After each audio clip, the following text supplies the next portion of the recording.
bizning turnir. Barchamizga assalomu alaykum.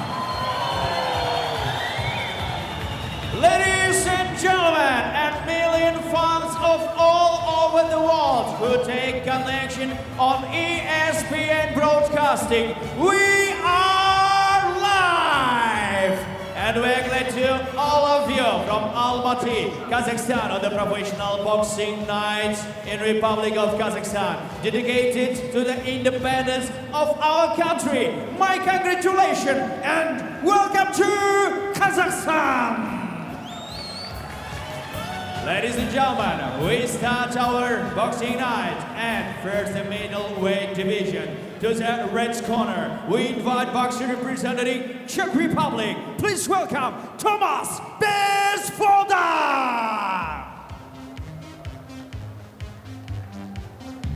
So our thanks to Arman Mamedov. Great character he is, Arman. Terrific MC, and he was with us, of course, when we were here in Kazakhstan, although down in Nur-Sultan back in July when we brought the action to you. And speaking of on the travels, that's what Tomasz Bezvoda has been doing recently. He was in Malta, in fact, just a few weeks ago when he was in action on the Hannah Rankin bill when she, of course, fought for that world title against Patricia Bergholt. So here he is from Malta. Now in Kazakhstan, he's won just about half of his contests. He has lost 10, but he's only been stopped the once, and not in around about a year. So he's usually pretty durable. Barry Jones joining me for commentary tonight, Bezvoda, but Tolesh is the man they've all come to see. Yeah, it is. He's going to have to be, all that durability is going to have to come into play tonight, really, because Tolesh has looked pretty special, let's be honest. Yeah, he's strong, Tolesh. He can be caught, but he can punch. Barry saw him on that undercard in Dubai just a few months ago, and he'll be making his way to the ring next. Onun karşılası alanның көк бұрышына Шымкент, Kazakhstan Respublikasының sportçısını çağıruğa ruxsat edinizler. Ladies and gentlemen, his opponent in the blue corner of the ring. We invite the boxer representing Shymkent City, Republic of Kazakhstan. Please welcome Abay Tolesh!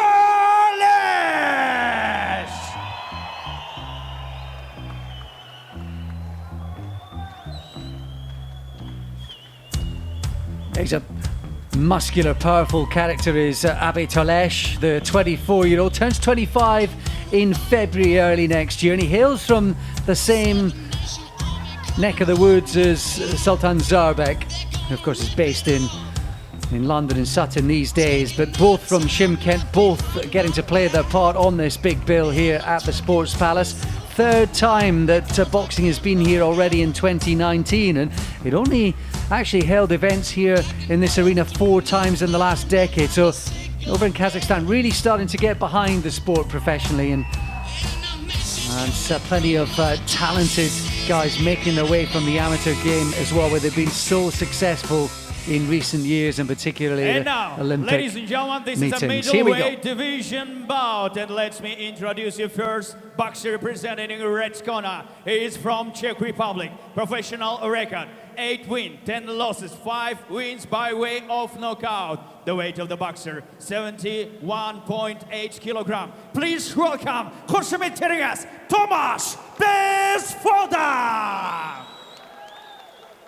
Onun karşılası alanның көк бұрышында еңселеліміз Дархандаламыздың Шымкент қаласының спортшысы. Ladies and gentlemen, blue corner representing Shymkent City is a professional record, 4 wins, no losses, 3 wins by way of knockout. The weight of the boxer, 71.8 kilogram. Please welcome, Republic of Kazakhstan, Abay Tolesh!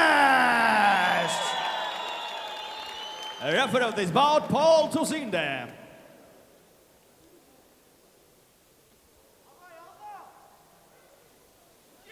Gentlemen, protect your time, it's your time. You have to listen to my command. You shake hands, I wish you the best. A really nice touch from Bezvoda, almost like they do in the certainly used to do in the old days, the European football soccer ties, where they'd swap pendants. I don't know if that is almost a way of saying, don't hit me too hard. Trying to be nice. But that's a nice touch, Barry, isn't it? Before they're about to get down and go at it. Yeah, it is, but it's not going to help him. He needs just concentrate on the boxing, hands high, and try and put Tolesh under some pressure. I feel that's the best way forward there for the Czech guy. Yeah, absolutely. And you can see Tolesh very, very relaxed. Southby's already just carefully sizing up his opponent. Look at that straight left that he rammed through the guard into the midriff as well. There's a little bit of quality about Tolesh. There's always a bit of menace from him, and no surprise these days from the amateur ranks as well. He's a southpaw, which so many of them, of course, coming from Kazakhstan and across Asia and Europe. Yeah, no, and also, you see every time he's hit Bezvoda, it's already knocked him off balance. Not hurting him yet, but just the fact that whether Bezvoda's balance is not great or just the sheer size of Tolesh is going to cause him a problem. But I think Bezvoda's doing the right sort of thing, trying to close the gap quick, get a bit of pressure on Tolesh, trying to rush his work, but just got to be careful, a little bit smarter the way he comes forward. And that nice sort of swaying upper body movement as well from Tolesh, just taking his head off the centre line. He just opens his own body up to get in his own shots. There's a bit of quality from him early on in this one, and that's what he's shown so far in his unbeaten run. 4-0 so far, 3 stoppages as well, including that 4th round win over Fomi in Dubai a couple of months ago. And like a lot of European, especially Eastern European fighters, they'll just soften you up.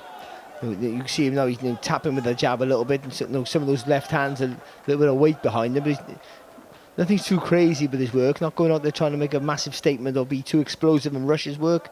It's all done at a methodical pace, just to force you to make a mistake. Then they start putting the power stress in, then they start going through the gears. Yeah, we saw him in Nur Sultan on the undercard of Nordin Ubali, who's defending his WBC bantamweight title that night as well.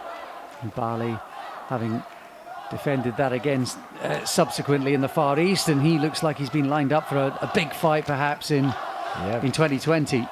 And he was on that bill, went the distance on that occasion, beat another prospect, a 2-0 fighter that night over 6 rounds. That was in Nur Sultan when we were there on ESPN Plus and IFL TV back in the UK. Been a good week or so, hasn't it, for ESPN viewers, of course. Mick Conlon doing the business over in New York. Well, more importantly, Terence Crawford retaining his title with a few tricky moments, but got the knockout in the end, yeah. Nice, good first easy round there.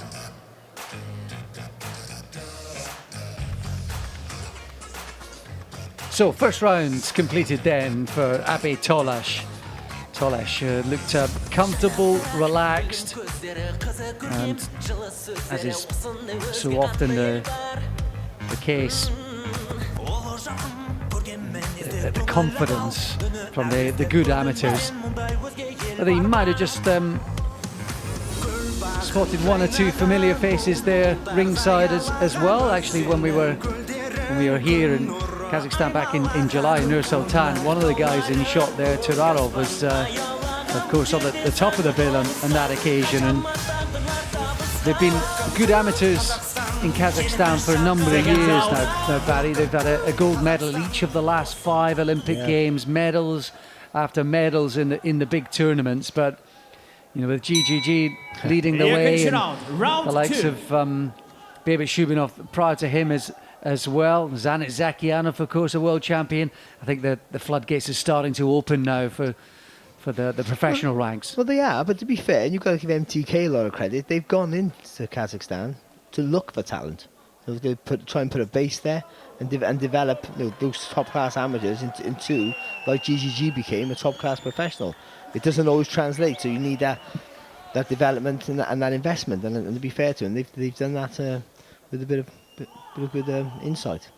Golovkin, an Olympic silver medalist himself, back in Athens in 15 years ago now, back in 2004. And at the start of this round, Really solid left hand from Tolesh. He's just trying to measure Bezvoda. Happy with the sort of style and the rhythm of it early on. Barry, now he's starting to open up. Like we said, they just soften you up, force you to make a mistake. But you know, Bezvoda hasn't really made mistakes. The fact that he let his hands go a little bit there, Tolesh think, oh, I got up the pace a little bit now. So they keep a lot in their locker, especially when you can punch a little bit. These Eastern Europeans, they keep a lot in their locker. They won't want to waste any shots. And sometimes we're critical of that because they can go through the gears quicker. But it's very economical and effective. I think he's not necessarily hurting Bezvoda in so much as he's looking to knock him out at any moment. But I think there's a bit of weight behind those shots. I think most of the time he's landing with the body shot, the left hand in the first few seconds at the start of this round as well. You can just see that there's a bit of power there, and I think he could just make an impression as this one progresses, Tolesh. There's a nice uppercut there. Bezvoda doing the right thing, trying to stay low, but he's leaning a little bit too far over that front foot. So that means rather than bend those knees and bend those legs, he's leaning over, which exposes the head. Even though his hands are high, exposes the head to that uppercut. And Tolesh, obviously from the southpaw stance, whipping that left uppercut through, and Bezvoda having to take the brunt of it. 9th fight of 2019 for Bezvoda. He's kind of settled into his role. He won 6 of his first 7 as a pro, but although he has won 2 of the 8 this year, both of those came at home in the Czech Republic in much calmer waters. So he is the away fighter these days, but he's only been stopped the once, and that was by a Brit actually, Jack Cullen, big Jack Cullen, up in Bolton. This time last year, where he was stopped in 3 rounds. So a little bit of a measurer there, and I think in this round, Tolesh is starting to get through. Yeah, well, he's starting to be more active with the hands, and he's starting to let him go a little bit more, and also he's starting to engage before Bezvoda gets too close this now. Whereas in the first round, he's letting him walk up to him and then let his hands go. He's getting him before he gets anywhere near. Hurt him with a body shot there at the end of the second.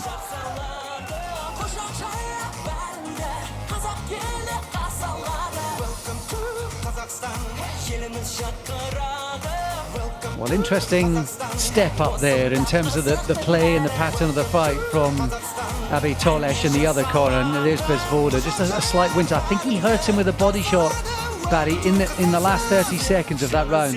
Yeah, but also we've been softening up with those left hands as well. That was more of a off balance, a bit of a push there with the long hook there from Tolesh. Good shot actually, he's on top of the head, but I think he's off balance there, Bezvoda, but got hurt with the body shot at the end of the round, and also some of those uppercuts and those straight left hands just just wear away the resistance there of his opponent. Seconds out.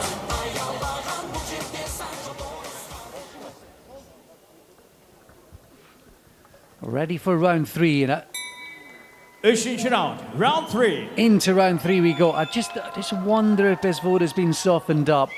There was a sort of relaxed, methodical, casual almost first round of watch and see and have a look from Tolesh. Started to let his hands go, started to move forward, started to make an impression.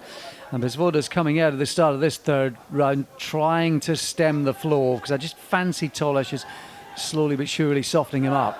The only worry there for Bezvoda is that the more he tries to make an impression, the bigger the risk if he walks onto the shots, because he hasn't got the best upper body movement. He comes in behind it. No, he comes in solid and he keeps his hands up high, but it's in straight lines, so it's easy to read. And he leans over that front foot, tries to keep the head nice and low, but that exposes him to the uppercuts, of course. Bezvoda just takes that little half step back, Barry, doesn't he? He's got a good upper body movement as well. He's constantly swaying, taking his head off the centre line, but he is kind of in front of his opponent. I wonder if that's his style, or he's just cutting his cloth according to, you know, the occasion today and the opponent in front of him. Of course, I think a lot of it's to do with who you're up against. But right hook, yeah, from Tolesh. Just caught him as he was throwing there, didn't he, Tolesh?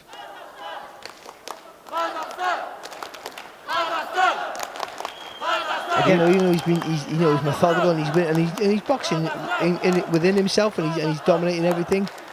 Again, that criticism again of the majority of Eastern European fighters is you could go through the gears now. I think you can go through the gears quite comfortable, and they just really want to soften you up with you're ripe to go before they make that commitment. Yeah, I mean, he did that in the second round. I think you have to credit Bezvoda the way he's come out this round, though. He's having to work hard to do it. You see he's been open-mouthed pretty much throughout, and I think he is being nearly hurt most of the times when those heavy shots are landing from Tolesh. But he's right in front of you, that's the thing.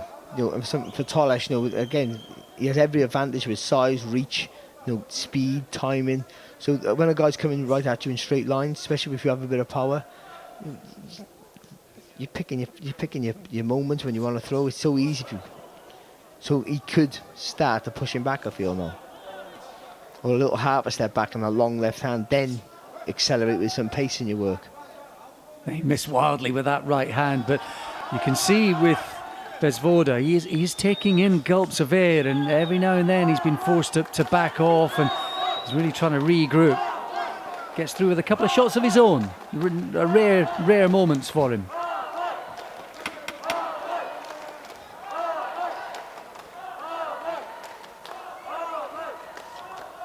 That's good left hand there, right through the guard there from Tolesh. Yeah, another body shot as well at the end of that round, but credit Bezvoda, who came back in that one.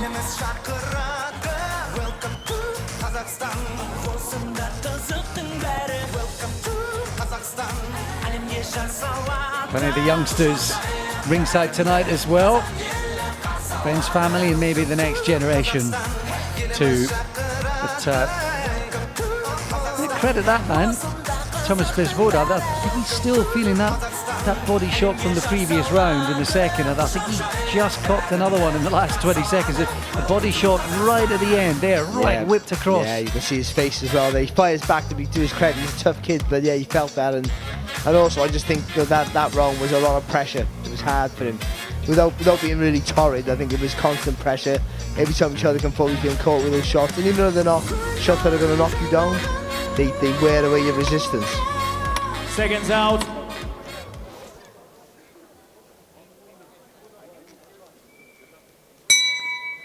Round 4, 13th round.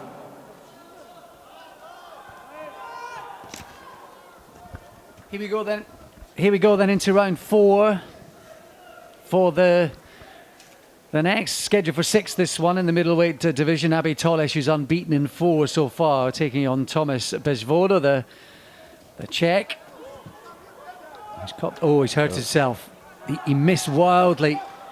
Whether his shoulders just popped out, he missed wildly with that shot. It happened to him at the end of the previous round as well. I think he's going to go on. Well, that's a knockdown for a start. He put the Did he touch down? Yeah, he put the glove on the floor. Yeah, that's why the standing count was there. So that's already a 10-8 round. Yeah, he's definitely feeling that. Yeah. But he kind of refereed that himself, didn't he? Yeah. And the referee just stood back and watched. But huge left hand there from Tolesh, who is showing no mercy. This is where the referee got to be careful here. Now, got to do his job. You've got a guy with one arm here who's getting beat anyway. And backing off. And Tolesh knows it.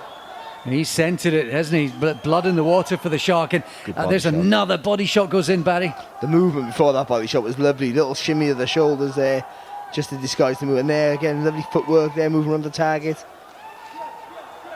Yeah, there's another body shot goes in as well. And he's having to fight his way out of this, Bezvoda. Now's the time for Tolesh to put his foot down, maybe let his hands go, as we saw in the second round.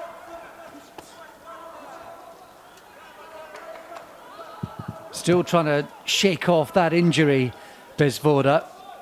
It might be the sort of thing that, given the pressure he has been under, it's not visually looked severe, but it might be that's the sort of thing that he and the corner will have a discussion about and make a decision on at the end of this round, should he get through the next minute, of course. Well, it's not going to go another round if he gets to see this belt, because if you're in a fight that means something and it's competitive, then you'll take that chance. But this is a fight that you're getting beat up in. And body shot again went in there, and when the body shot went in, he kind of shook out his arm again. Good little head movement there though from Bezvoda. I tell you what, the body attack from Tolesh has been impressive. early on in young pros career, they can often be headhunters, and that was something from sort of 2015 onwards in the amateur game that you used to see more and more of. So it sort of crept in as they've turned over professionally as well. Picking the shots. I don't know whether they're backing off the right. We were trying to get Bezvoda to walk on the 7 there, just shaking that arm again there. Bezvoda, uncomfortable. And it might just, I mean, he has been tough, Bezvoda. Yeah, that might just be enough for them to have a look at this in between rounds.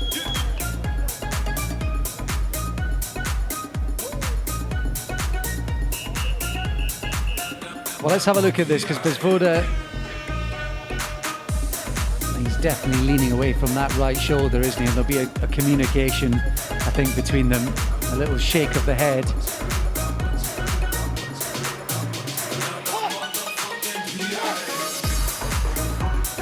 There's no automatic communication from the corners if they're going to pull him out. Well, there is. He sort of threw a right hand over the top of the head, then when he threw a second shot, you see him sort of pull back and grimace with a bit of pain here, but he's getting worked over anyway. But after that, then Tolesh didn't really put his foot on the gas so much, but he's got a bit of nastiness as well, trying to work the body, try and beat them up a little bit. Out. But Bezvoda, to his credit, tougher than what he appeared. Yeah, Round well, here we go then into what could be the second last round, round 5. Bezvoda against Tolesh. Tolesh in the white with the red trim, and I suppose if you were being slightly critical, you'd say maybe just go through the gears, because I think he could do as he pleases in this fight. Yeah, well, and he has been, yeah. And again, he's boxing. It's funny because he's boxing really well. He's picking his shots well, and again, he's boxing within himself, and not rushing anything, and all those things for a pro early in their career is something that you look for, and you think that's a good marker. That he's not smothering any of his work, but also you can see that it's so comfortable for him that he could do a little bit more. You'd feel. I like the composure from him, and I think he looked. You can just see in his style with the upper body movement, the slight half step back. He can lead off and he can counter punch, but I think when someone's trying to win and trying to throw punches from the other end, I think you might just see better from Tolesh.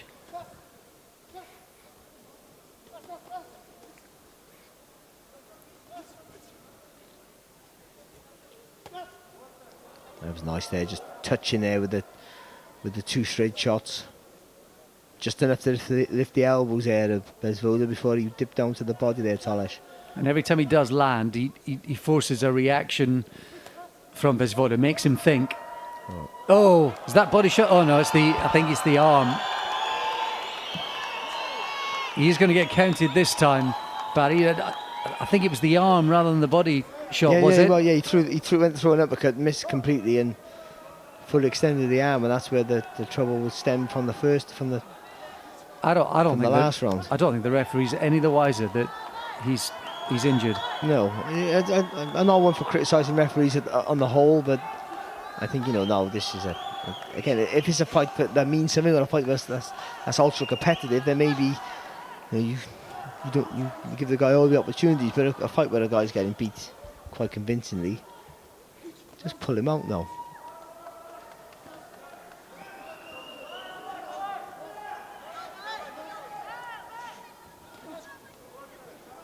You can see his body language.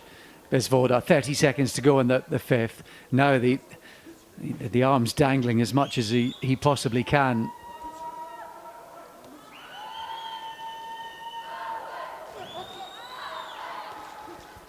That's the first time he smothered his work there, Tolesh. Just got a little bit too close when he threw that combination. And Tolesh he really did latch onto him, didn't he, when the injury first became apparent? It was like he spotted it. Yeah. He spotted it right away. It's a good shot.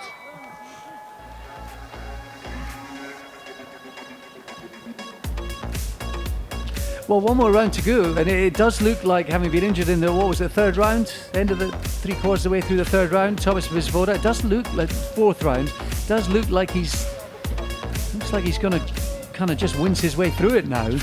well, you sort of want to see him go to the end. Now all of a sudden you want to see him see the final bell. He sort of deserves that, but I think he could have been saved by the referee all the corner, to be honest, for any more punishment. But though Tolesh hasn't really been as severe with punishment as I thought he was going to be. After the first sign of the injury in the 4th round, he jumped all over Bezvoda, but then after that he sort of again he's gone back a little bit and took his time again. But listen, he's winning everything, and he's controlling the pace, and he's picking his shots quite well, so he's doing a lot of good things. Seconds out.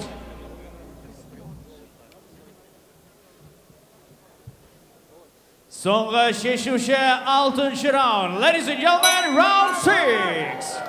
Into the 6th and final round then. And Abe Tolesh has probably won every single round, I think it's fair to say, so far. You kind of, the heart kind of wants Thomas Bezvoda to tough it out. Nice right hook there, Barry. Really stepped across and into that one, didn't he, Tolesh? I think actually because he took such a big step, I think he sort of maybe lost a bit of leverage on the shot actually, but it was a clever little move, wasn't it? And Tolesh has been 6 rounds before. That was back in Nur Sultan in July. Oh, he picked that shot beautifully, didn't he?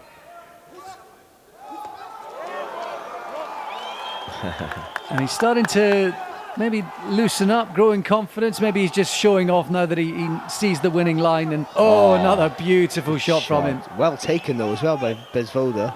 Really was a lovely shot. And again, the transfer, just transferred it from the left to the right side there, with really smoothly. You almost didn't see it before he let that uppercut go there, Tolesh. And look at the nose of Bezvoda. Blood now across the face of the Czech man. And that was courtesy of one, if not 2, of those uppercuts. So now we've seen slightly different side to Tolesh.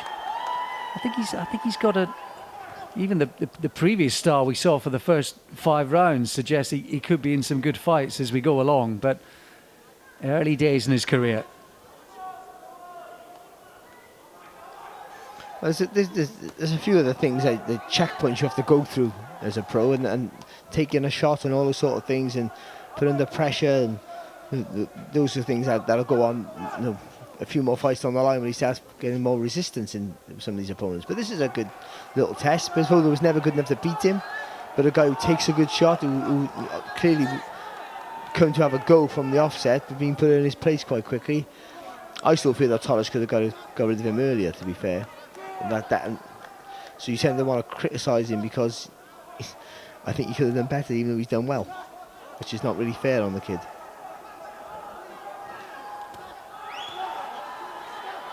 Couple of body shots, maybe just trying to up the tempo. There's been a bit more variety as he's loosened up, creativity in this final round from Tolesh. It's nice there, the nice little shift of the shoulders there before he threw that uppercut. Well, he's tried to showboat a little bit, hasn't he, as well, trying to be a little bit flashier with some of his work. Yeah, and I've liked it. I mean, to be honest, I like what I saw before. I think he could do more and could have done more, but that's just nitpicking. We're doing, tiny little things. The better fighters they are, the more critical you are. But yeah, it's been good to see a little bit of this. And good finish that. Excellent last round from Abe Tolesh. And he just gave us a little glimpse of what's in the repertoire throughout that final 3 minutes. He did. I think he boxed well. He really did. I think he just picked up a little nick above the left eye there at the end of the round. But yeah, he barely took a punch all night, if anything, of any note. And he started off strongly, picked his shots well. Again, the composure was good, the judgment, the distance really good, the timing was pretty much on point, and so he didn't really, in that respect, he didn't put a foot wrong. You just feel at some points of the fight, he showed glimpses of acceleration and pace in some of his work, and I feel that he could have done that a few more times, gone through a few more phases in some of those attacks, and I think this would have been an earlier night for him. That's the only remote criticism we have of him, but apart from that, it's a good test for him at this stage of his career, and he's come through with flying colours and a bit of showboating at the end there, just to get the crowd a little bit hyped is what he needs to sell himself. Yeah, giving us a little glimpse of everything. He went through the repertoire there in the final round, didn't he? Hands down. Much more movement. He was right in front of Bezvoda throughout the first 5 rounds. There, he was a bit more elusive, a little more moving off the line. Footwork was better as well from side to side and throwing his shots. The uppercut was in play, and yeah, saw a bit more from Tolesh in that round. And the Shymkent man will finish 2019 on a high. Little break with friends and family, and then back into next year, looking to press on. And it's a great time in your career. You know, he goes 5-0 now. He's early stage, and you have so much aspirations and hope, and you're so excited about you're winning, where you're gonna go, and your destination. Ladies and gentlemen, after finishing 6th round, we go to the judge scores. Judge 1, 52-60. Judge 2, 53-60. Judge 3, 52-60. Win by unanimous decision is a blue corner, Abay Tolesh, Kazakhstan. Abay Tolesh wins by decision. He won just about every round as well. It was a hard night's work that for Thomas Bezvoda. But in the end, we saw a little bit of everything from Tolesh.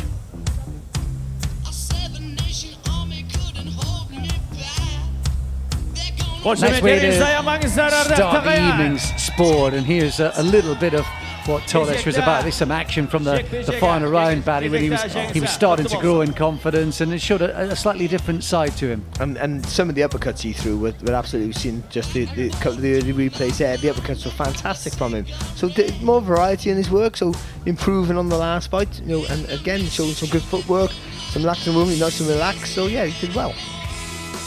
Moving on to fight 2, and President Gaibnazarov on the right. That one blemish for him. He's looking to rebound from that narrow points defeat back in May over in America, where he's based himself up against Vladislav Baranov tonight.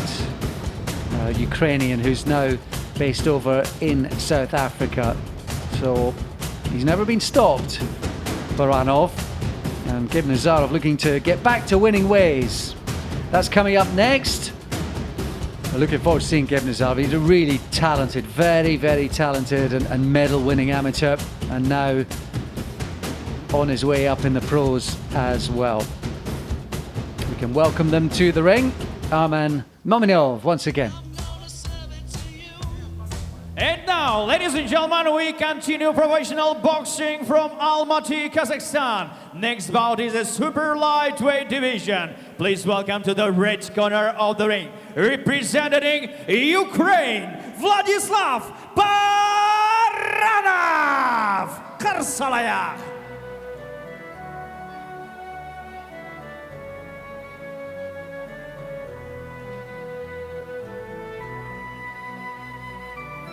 Well, Vladislav Baranov has only won one of his last 6, so on paper that seems to tell a story, but a couple of those he lost by split decision, one of them he lost by majority decision, one of them was a draw as well. So even as the away fighter, he's been in some pretty close contests. He's durable and tough, and on the back of that points defeat here in Almaty back in October, that was his first outing in a year, so he should be sharper, I think, for the outing, and he's never been stopped too.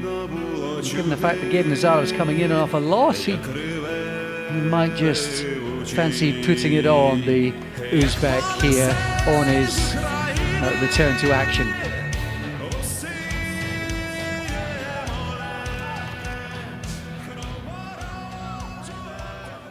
Onun karşılası alanın kök barışına. Ladies and gentlemen, his opponent we invite to the blue corner of the ring. Representing Uzbekistan. Ardakta oyunlar, konsolizler. Fasledin Gaibnazarov.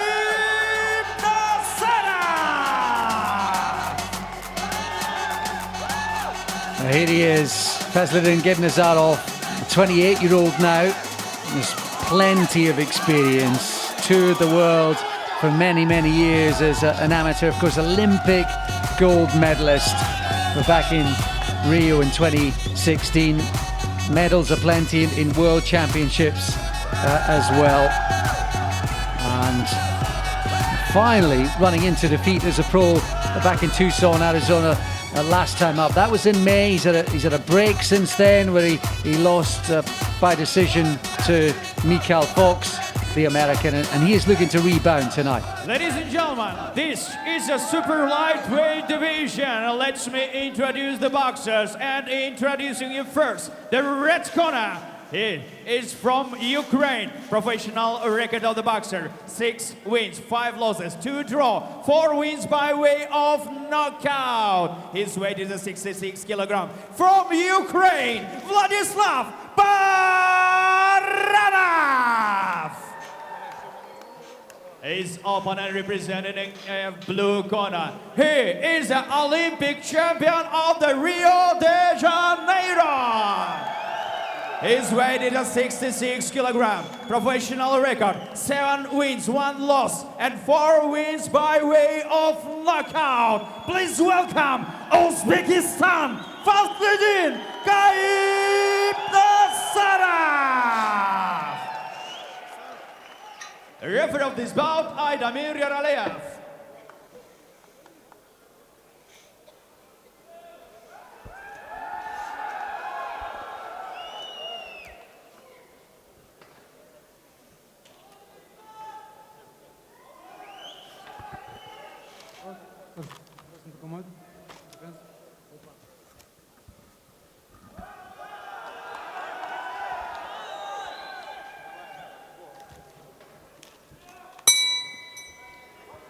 Here we go then. Looking forward to seeing this one, scheduled for 8. Fazlidin Gaibnazarov in the white trunks and shoes. Looking to rebound from that points defeat to Mikhail Fox. That was on the Miguel Berchelt, Francisco Vargas event in Tucson back in the spring. He had some point deductions in that, and in the end he lost by 2 points and 4 points twice. And even though all the points deductions came in that one, it wouldn't have necessarily turned that defeat around. But hopefully he's learnt from that, and he's always been the kind of guy who has learnt from defeats. When he won in Rio, he avenged his World Championship final loss to the Russian Donetsev, and also en route he beat Sotomayor, the Cuban who was boxing for Azerbaijan.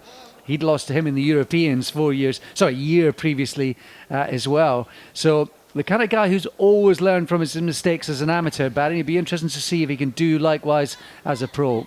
Yeah, of course, especially so early in his career, which for most boxers you say it's better to lose early than shot. Well, I tell you what, talking about early, that's an early impact, and this is a guy who has never been stopped. I'm not sure he's getting up. He is, and he's out. And it's taken less than a minute and a half for Fazlidin Gaibnazarov to bounce back.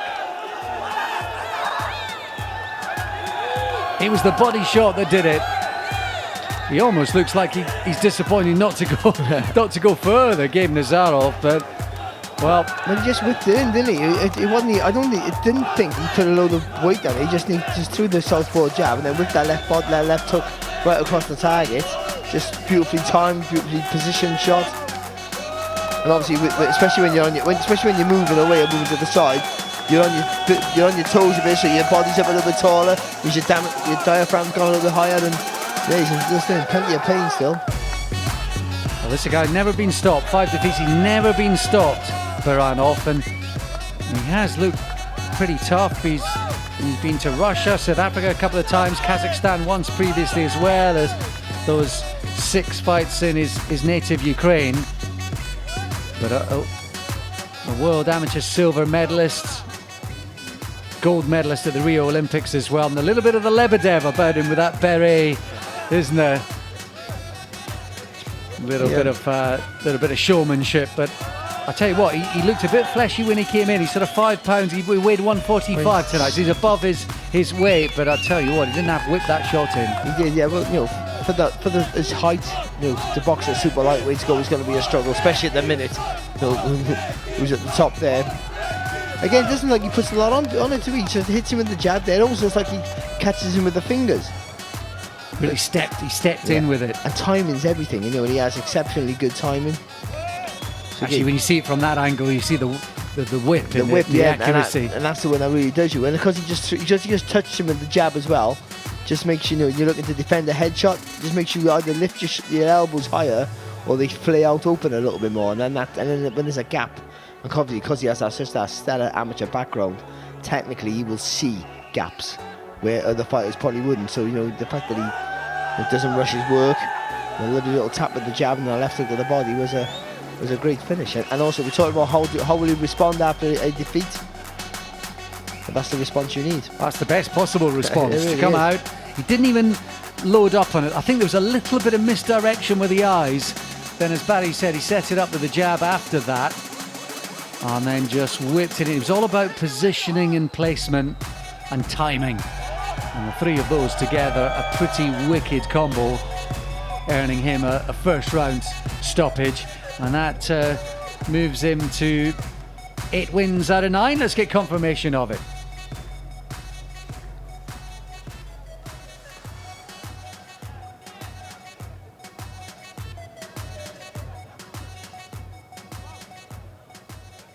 And so, ladies and gentlemen, on the first minute, 22nd of the first round, win by technical knockout, the blue corner, first lead in,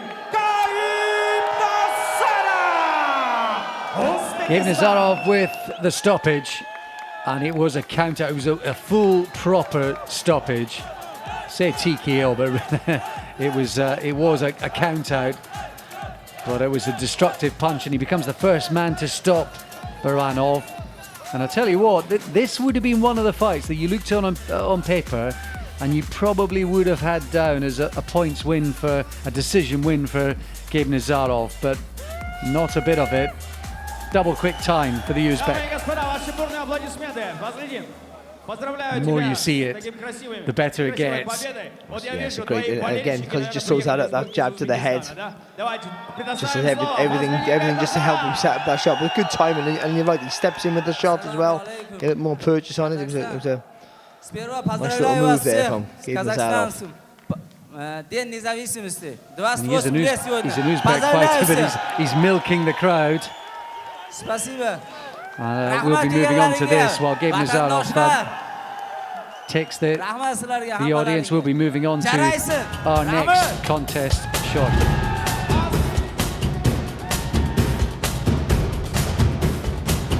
Could be a good fight this actually. Thomas Essomba's had sort of flourished latterly in his career. He had a good career anyway, from what limited evidence we've seen him, but former Commonwealth champion, of course. He's been in with plenty of good up-and-coming British fighters, but Iskander Kharsan is the man who's been winning, and for a youngster at the age of 22, he's been stopping them as well.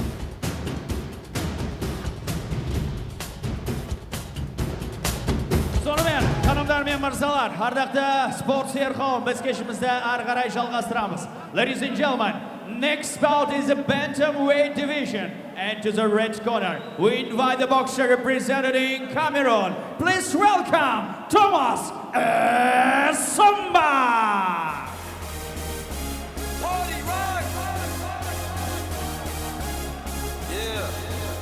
Well, British fans know plenty about Thomas Essomba, who's from Cameroon but has based himself up in the northeast of England in Tyne and Wear. And he is a talented fighter, even now into his 30s. He won the Commonwealth title some years ago, back in 2015. He lost that to Lee McGregor this time last year, October of last year. Lee McGregor, we know, since gone on to be British champion, won that, a terrific contest up in Scotland that we brought to you on ESPN Plus and IFL TV just a month or so ago in Glasgow. But no case lost in defeat there for Essomba. But he showed there's still a little bit of fire in the belly when last time up, on the break of 10 months out of the track since the McGregor defeat, when he went 10 with Sean McGoldrick, an up-and-coming Welshman who was unbeaten Barry in 9, and he overcame him on that occasion. So he's still got the talent to cause a problem or two. And also, McGoldrick, of course, a good amateur himself, Commonwealth gold medalist, so Commonwealth Games gold medalist. So, yeah, he's a guy, you know, if you're not really prepared to step up that level of the championship fighting, then he can cause an upset, of course. Оның қарсыласы, алаңның көк бұрышындағы спортшымызды шақыруға рұқсат етіңіздер. Ladies and gentlemen, his opponent, representing a blue corner. Please welcome Taraz City, Republic of Kazakhstan, Iskander Kharsan!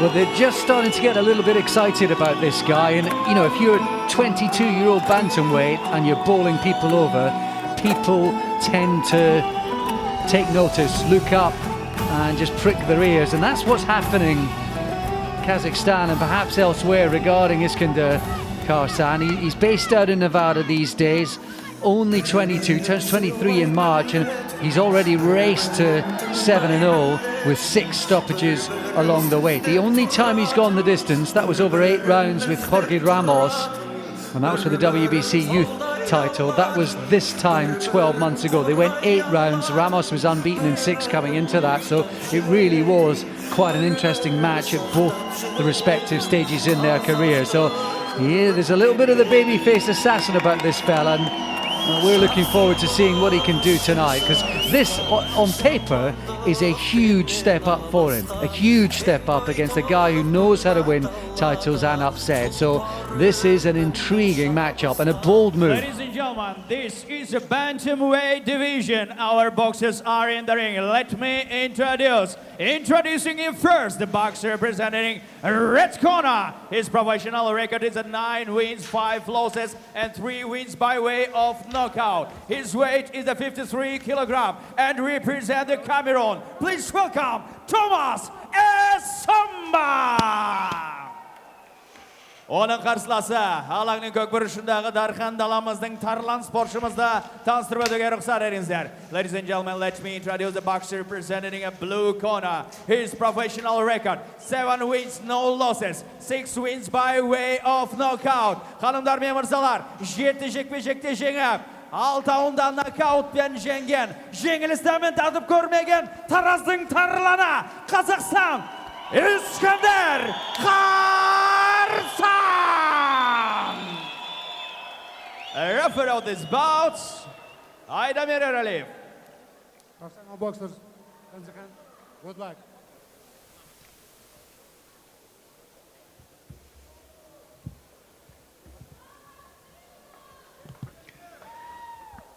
A real sense of anticipation ahead of this one. Iskander Kharsan, he's been blazing a trail so far in his young pro career, up against a wily, experienced and talented campaigner in Thomas Essomba, who's already upset the show last time we saw him, when another unbeaten prospect from Wales was put in his place, Sean McGoldrick, and Essomba will be looking to do the same once again. It's an intriguing mashup. It is, and when you step up a level in competition, as it is for Kharsan, it's about just, you want to stamp your authority, but don't rush anything. You've got to really take your time, because you've got a guy in front of you with a wealth of experience at every sort of level. So you just, don't want to be walking into any silly traps. So you just use the fundamentals. You work behind the jab, the nice straight 1-2s, and just see what comes back before you start going through your repertoire. 10 years younger, Kharsan. You can see he's slightly taller. He's sort of bodily the slimmer of the two, but Essomba, of course, Barry, when he won that Commonwealth title 4 years ago, that was at flyweight, so he has come up through the weights, Essomba, and Kharsan is the younger, perhaps slightly bigger man. Well, slightly bigger is probably an understatement, isn't he? He towers over Essomba. Yeah, and Essomba came in relatively light for the weight as well, 116 pounds, 2 pounds below the 118 that Kharsan weighed in at. Good to see early on with, I think, young pros as well, if they can, weighing in close to the weight. It's not a bad sign, that.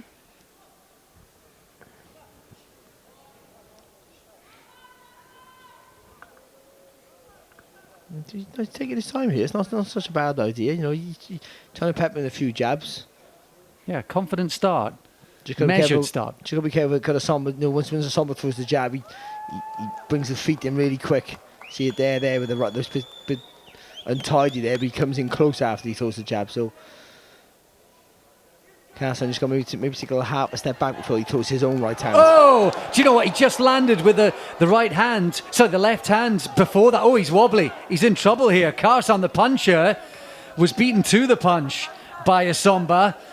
He caught him, the warning sign was there, and then he dropped him with a second, and he's going after him now, Essomba. He senses another upset. I think he just fell over through rubbery legs there, Kharsan, rather than actually a shot. He's in trouble here, Barry. We got up too early for a start, and again, it was because Essomba got in close. He didn't take that little step back, as I was just saying it happened to him. Body shot. He's standing his ground here, Kharsan. Oh, he's been bullied across the ring. He might just have enough time. He's inside the final 20 seconds of this dramatic opening round. What a start here for Essomba. Unbelievable. And Kharsan still wearing the effects of that heavy shot he took. Oh, dramatic start. Terrible start for Kharsan. Maybe Essomba's at it again. Well, this will be interesting to watch back because there was one shot that went in from Essomba. Well, I said every time he throws the jab, he comes in, brings the feet in really close, and he did it there again. And I was all about taking that little step back. As I was saying, it happened. Got to take that little step back, otherwise he's going to catch you there. And that's what he did. He threw that jab, brought the feet in really fast, and then whipped in. And it's untidy, well, it's crude at times. Sort of went over his own admission there again because he wasn't quite fully recovered, got up too quick, and it was a crunching left hook that caught him. Really that was a huge shot. Well, this is going to test his preparation, his youth, his strength, all of that, his character. Дамы и господа, давайте громче поддержим бойцов! Round 2. Crowd trying to get behind their man, Iskander Kharsan, heavily dropped in the opening round. And I reckon, Barry, I counted, including that, 3 big left hands that landed from Essomba in that opener.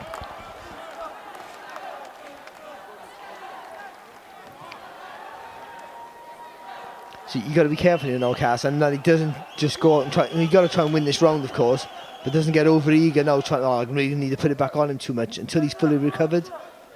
Because Essomba now, he knows he can catch him with that left hook.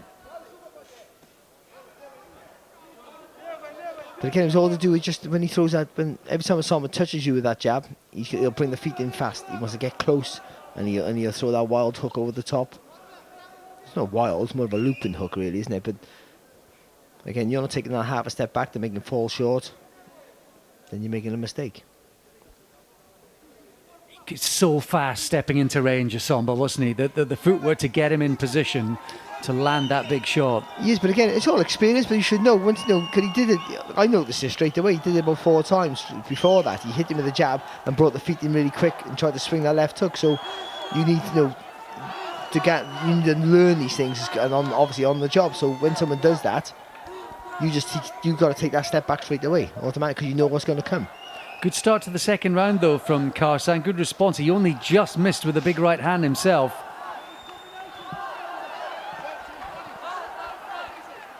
He's gone to his shell a little bit, hasn't he, here, Essomba? Maybe he's looking for that one clear shot, or well, but you know, the last thing you want to do is give that momentum away, and I think he's done that at the minute. Oh! Did he catch him again with that big left hand? So suddenly the way he's grabbing and holding and clutching there, Kharsan, suggests that might have been another heavy shot. I wasn't sure if he just missed Essomba. I think he just grazed the chin, so it was enough to make Kharsan panic, but not enough maybe to really put him on the floor like the previous. And when he's up close, Barry, I must admit, every time he's up close, Kharsan, I feel the worst.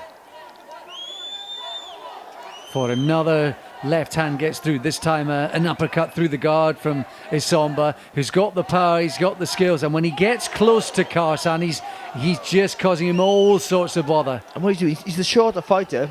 By the way, the reach might be longer, to be honest, or at least the same, but he's staying nice and low, making it hard for Kharsan to hit him clean. And obviously, Kharsan's been clipped. He's wary now, letting his hands go because he's worried that something's going to come back. And when you're a puncher, which his record would suggest, that's the last thing you want to do is that lack that confidence to let your shots go with full weight. Well, it had been a sort of good 2 minutes, hadn't it, for Kharsan? He'd sort of worked his way back in it. It looked like he was thinking about it.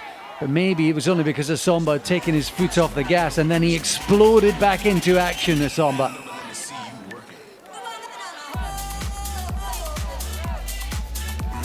Well, had Kharsan done enough through that first couple of minutes to win the round, or was there just not much happening? I don't think he did enough. I think he was on the way to winning the round, but again, he wasn't doing enough really to really put a stamp on it. And the punch with the Essomba landed in that last minute was for me clear. And I've got him after 2 rounds. I've got Essomba 4 points up. The 2 knockdowns, you know which they were called. It makes it 10-7, and that last round was a 10-9. Again, he catches him with the shot, but maybe glancing across the chin. Again, there, that right over the top. See how he stays nice and low and then comes back up with the punches here. Essomba. There he goes, nice and low, nice and rolling, using that shorter stance to his full advantage. Well, Round this 3. is such a test for Iskander Kharsan. It really is. It looked a bold and aggressive match on paper, in truth, and unfortunately for Kharsan and his people, that's exactly how it's playing out so far. Does he have the punch maybe to turn it all around?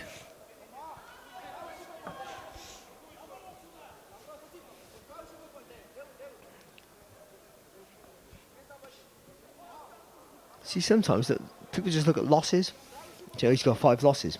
9 wins, 5 losses. It's not far off a 50-50. So, you know, that's a fight worth taking, you think. But you've got to look into those losses and look into the wins, importantly, and see what level they've been at. And sometimes you have to reevaluate what you think is going to be an easy fight just because you look at the record on paper and actually what it is. Absolutely. Well, we saw that last time against McGoldrick back in August, and even against Lee McGregor. That was it took a big, tall, hungry young fighter like a McGregor nearly 12 rounds to... Stumbled him again there with a long left hand there from Essomba. I'll tell you what, not 12 rounds here. It doesn't look like it's going to go 8 at this rate because Essomba's hurting Kharsan repeatedly. Oh, he's caught him with the right hand this time. His leg's buckled. Oh, he's in all sorts of trouble. He surely can't go much more of this, Kharsan.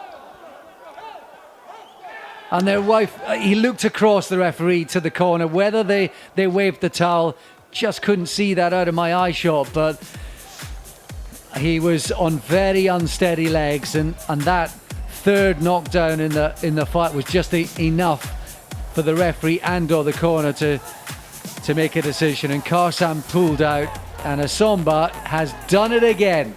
And what a win for Essomba! Fantastic. You know, literally, he's come over here. Let's be honest, as the opponent, really to make this young kid look good, you know, to get a good name on his record, and he's just ripped up the script totally. That was and again, it was all about just those fast feet to start from the offset. This is the last round here when he catches him with a long left hand, and Kharsan, just panicked again. He panicked because he knows he can be hurt, and you sort of worry maybe about his punch resistance, but also Essomba, clean and accurate with his shots, stayed nice and low, was rolling underneath Kharsan's shots and making him panic. He didn't know where he was, and coming back with the shots of his own. I think it was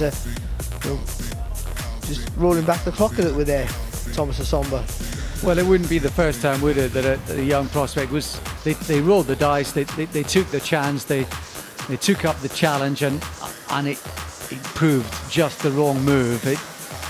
They're understandably confident about this young man, the way he'd been breezing through people and looking dynamite in the process. But Essomba is one tough, experienced and talented campaigner, and it just was too big a step at this time.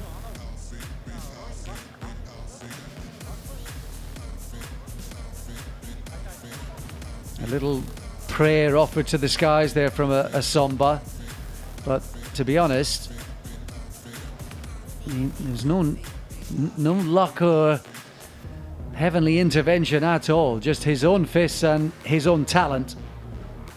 You could see how he got on his knees there, when he got that win. He's expecting to come here and not get the rub of the green, but he took it out of the judge's hands, and you could just see how happy they were. Errol Johnson and Paul Mann in the corner. And as soon as soon as the referee called it off, they were in the ring celebrating, and because you just don't expect to get any favours when you're away from home. But he didn't need favours.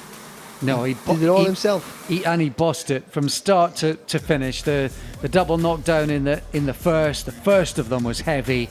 That could have been a knockout punch in its own right, that left hand. And the second knockdown was more because Kharsan hadn't really recovered and his legs betrayed him. But again, a couple of straight left hands it was in that third round that set up the finish. And in the end, the referee's done the right thing with the help of the corner in protecting young Kharsan for another day. Yeah, and the biggest problem for Kharsan, I know the punches obviously, was the speed of the footwork of Essomba, getting too close with the feet. Once he landed, I said it from the offset, once he landed with that southpaw jab, that right jab, he quickened the feet really quick, got too close to distance, and Kharsan couldn't deal with it, didn't have the intelligence or the experience to take that step back, and then that little pivot off.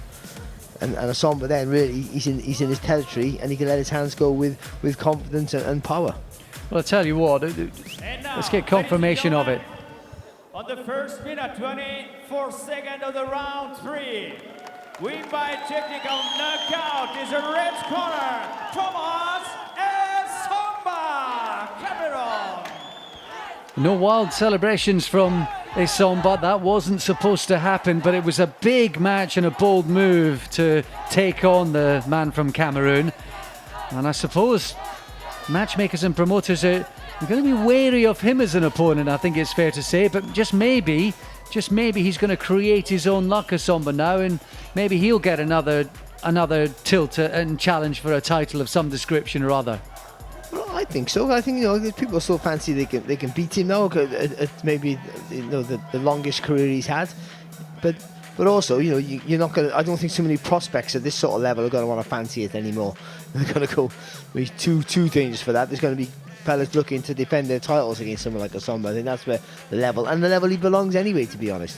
10 years older, much more experienced, belt holder of the past, and he was simply too much for Iskander Kharsan tonight, and the youngster will be able to bounce back. But what next, we wonder, for Tolesh Essomba?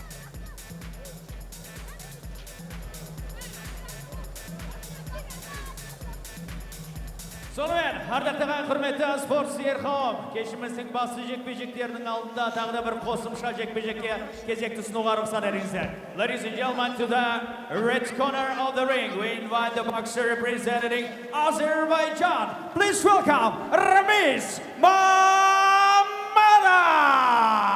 Kharsan. Well, an additional fight for you on the back of Tolesh Essomba's sparkling stoppage win. Making his way to the ring, Ramiz Mamedov. A little bit of confusion, I think, in the Brazili corner. I'm not sure they heard their introduction. They're still not sure that they're supposed to be coming to the ring. Maybe they... Looks like he's ready for an amateur bout. The way he's dressed in the vest, Mamedov. He's only had the one start. That was a win. It was 16 months ago now. He's been out of action for some while since then. They didn't have his ring walk music. That's why he. That's why he was refusing to come to the ring. Now he's got his ring walk music. Now he's happier.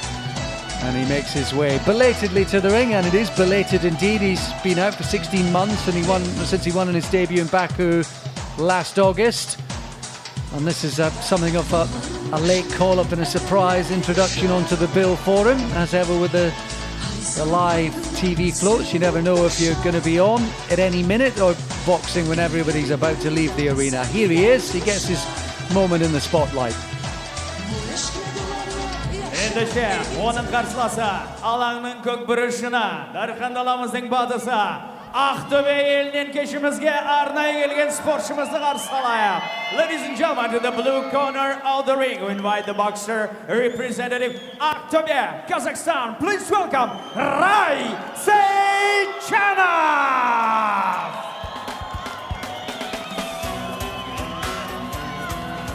Making his way to the ring now. Unexpectedly, what an opportunity for Chanov. who made a winning debut just a couple of months ago here in Almaty. That was a 4-round points win. He won every round on that occasion as well. And here he is, second time up, with a late call-up. Getting an opportunity perhaps to shine in front of the cameras.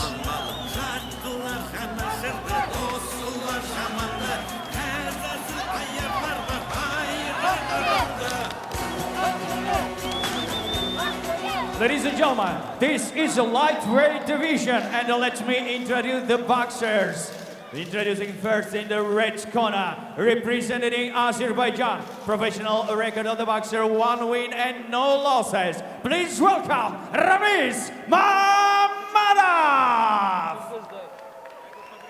Onun qarşılası alangning ko'k burishida. Ladies and gentlemen, the boxer representing blue corner, professional record, 1 win and no losses. Representing Aqto'be, Kazakhstan, Chanov.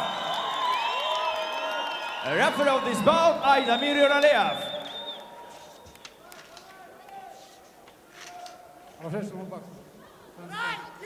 Good luck.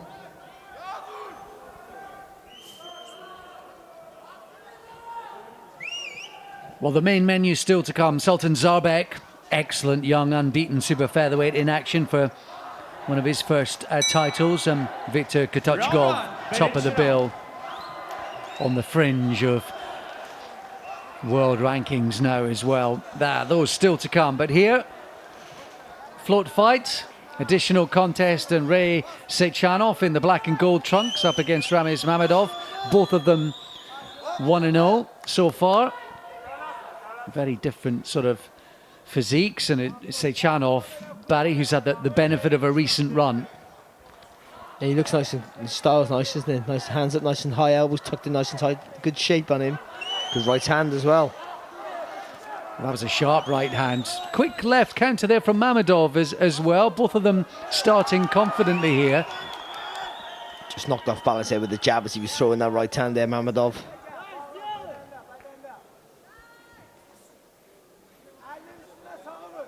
I thought just during the introduction, Sechanov just looked a little nervous, didn't he? You never quite know how warmed up they are, how much notice they've had. Generally in these situations, it's pretty much last gasp stuff, and it's how you deal with all of that, especially as a young man, just at the age of 21. Sechanov, 4 years younger than Mamedov. And it's a big part of professional boxing, because you get kids in the gym who are just fantastic. You think they're going all the way, and then when they get to an actual proper ring, amateur or pro, they freeze and they can't explain it. Nice little long left hook there from Sechanov. Yeah, and he hurt him with another one just a few seconds before as well. Barry, there's a real solid technical look to Sechanov early on.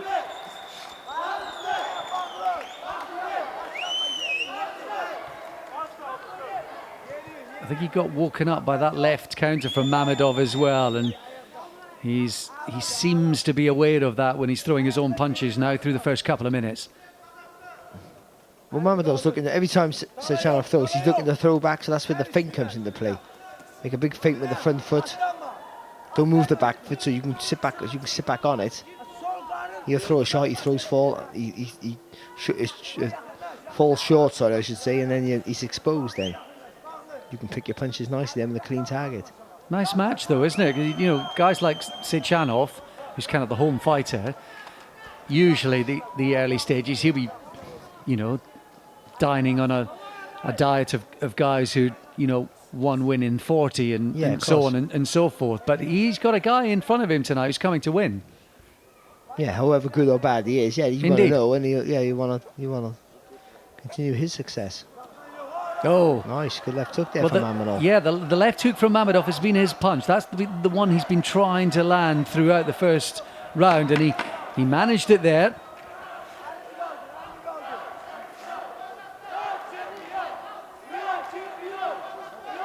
So, both 1-0. Good first round there. This is an interesting matchup once again.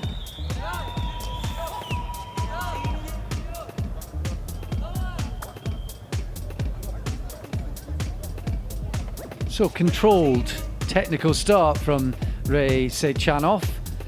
But Mamedov just came into that towards the end of the round. He did, and I just think, you know, Chanov there just has to be a little bit more active, that's all. Keep pushing this guy back with a solid, hard jab. He's looking to counter every time, so a little feint, pushing back with the jab. And so you got something like this, when you're technically a bit better at this stage, you just be the boss, put him in his place. Don't give him any sort of any success, enough confidence to want to build on his momentum. Because no, they're looking at the fight thinking, actually, those counters we're throwing, they have an effect, so let's do more of it. Round 2, ikinci round. Here we go then into round 2, scheduled for 4 this one, in and around lightweight, both the pair of them weighing in at 138 pounds, sitting in between light and super light, of course. But nominally, that's where they're going to be heading, down to 135, bit by bit, early on in their respective careers. Certainly Mamedov, and as you'd expect, a guy who's been out of the ring for a year and a bit, just carrying a bit more flesh. It's better there from Chanov there, just going through the combinations, keeping him busy with the hands. And just up the tempo a little bit more.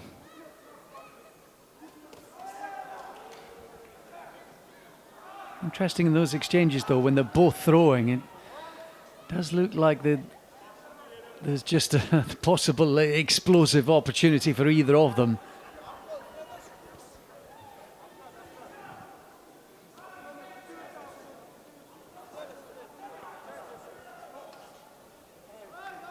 Gum shield? Yeah, forgot the gum shield. Oh, well, I want to blow my nose. I've never seen that in my life. That's a first for me. Yeah. In a sport where I've seen almost absolutely... Oh, good right hand there from Mamedov. Yeah, maybe he can breathe a bit easier now. Can I blow my nose, please? Good body shots there for Chanov.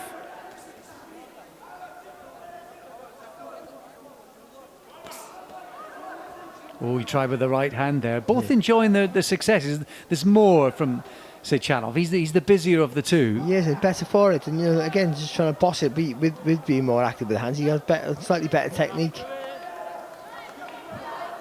But he's missing with that right hand, allowing Mamedov, you know, a chance to exchange with him, because he just doesn't quite fully extend with the right hand. He doesn't bring that right hip forward enough. Doesn't turn from the waist enough to get full extension on our right hand. You see it there, it's a decent little shot when the guy leans into it, but if he doesn't, he's going to fall short, and he's going to take that step closer, and means chance of him getting caught back.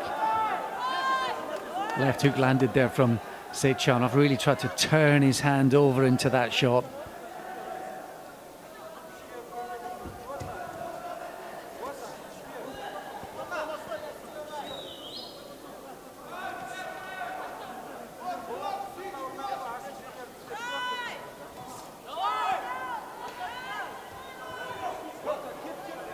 Getting into a nice little rhythm now, isn't he? I think being busy, it's allowed him to put his shots together. That's been the story of it for him, hasn't it, in this round?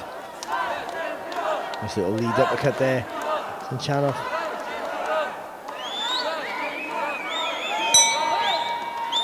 Yeah, good round.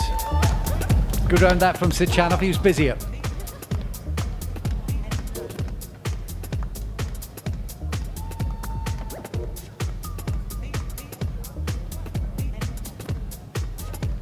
So, second round completed for Ray Chanov, 6th round of his very young pro career. Only 21 he is. He just started to put his combinations together. Nice little bit of a showboat there, flicking the hands out, looking to try and disguise the uppercut, but the jabs were working for him, and it did in that second round. You've just seen it in the first 2 replays there, the 2 single jabs were setting up the attacks for him. And this fella here, Mamedov, just struggling in that second round to find the range as he did in the first. Seconds out.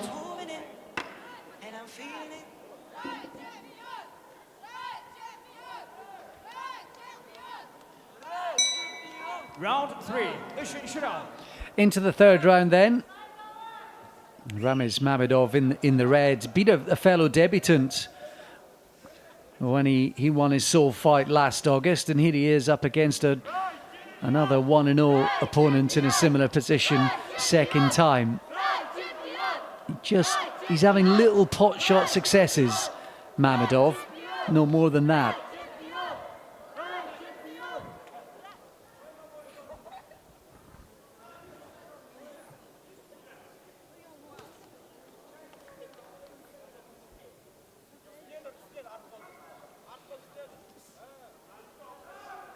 And you fancy now that there are more and more of these shows being brought to Kazakhstan, with so many of the young pros turning over. You do fancy that it's only a matter of time before there is sort of big world championship boxing back over here on a regular basis. Yeah, yeah, absolutely.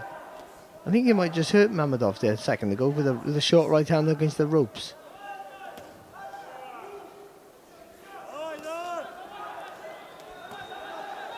Body shot from Mamedov in that exchange, but one or two complaints to the referee.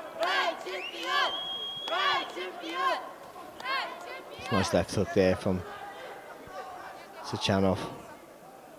The jab's the key for him, most definitely.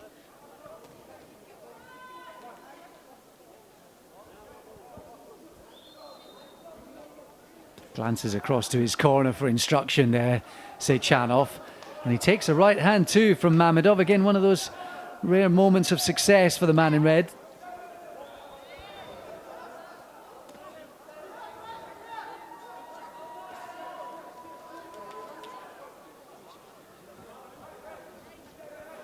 I think he's saying he's hurt his hand there to his corner. Yeah, he's just switched southpaw. Yeah. You might be right, Barry. Mamedov we're talking about. Good right hand there from Chanov. Little looping right hand. And after that right hand, that was enough to have Mamedov turning back to orthodox rather quickly.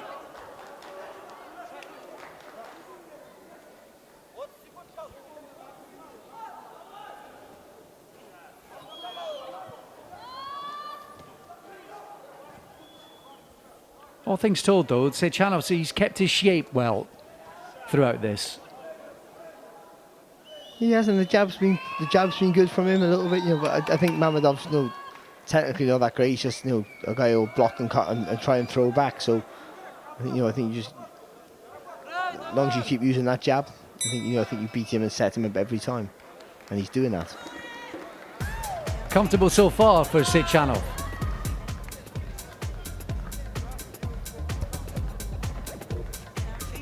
Well, no communication in between rounds regarding a potential injury in that red corner.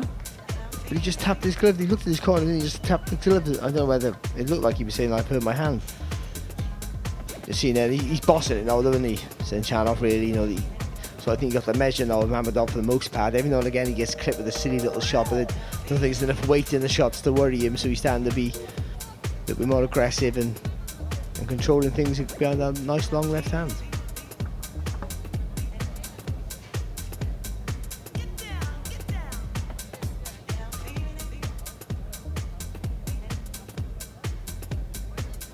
Plenty of youngsters ringside tonight, which is always good to see.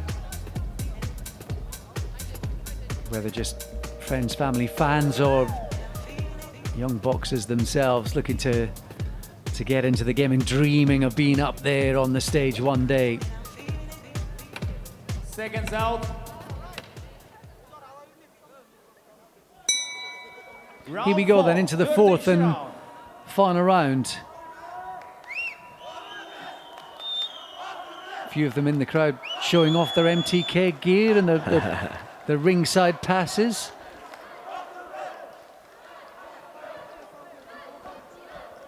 So comfortable enough. 3 rounds for Chanov. He's slowly but surely sort of wrested control of this one, Barry. What would you like to see him do in the final round?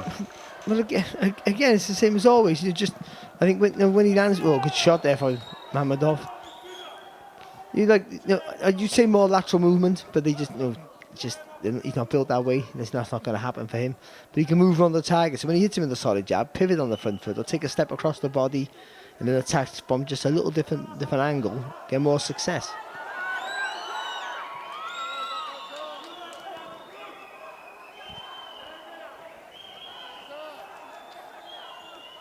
Nearly landed an uppercut there, Mamedov. Little cameos, isn't there? Little glimpses that he can box, Mamedov. Well, I think technically he's pretty poor, but he's willing to fire back when he gets caught, and there's a bit of pace on that right hand, but that's about it really. I think he's quite comfortable for Chanov to outbox him, which he has done. And because Chanov's being a little bit more aggressive, again he gets clips coming forward.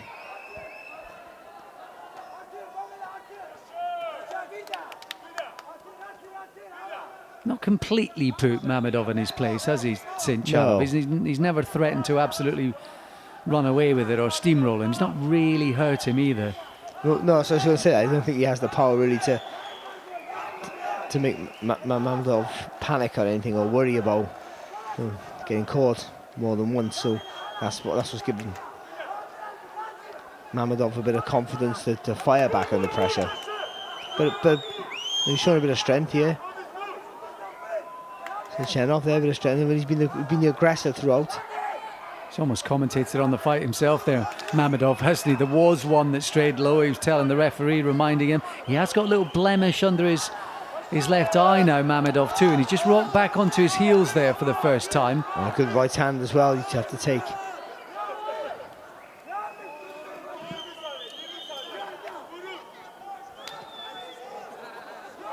Happy for the break and the respite there in that clinch, I think, Mamedov, inside the final 20 seconds. Oh, it's a nice little combination there from Chanov. Lovely little 1-2.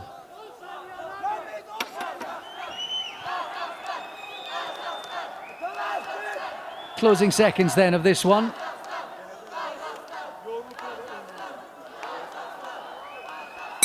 And Chanov could even spare a moment to look over the shoulder of Mamedov as the final bell goes to react with Mamedov's corner. And I suspect he'll be the happier of the two corners when they read the scorecard shortly.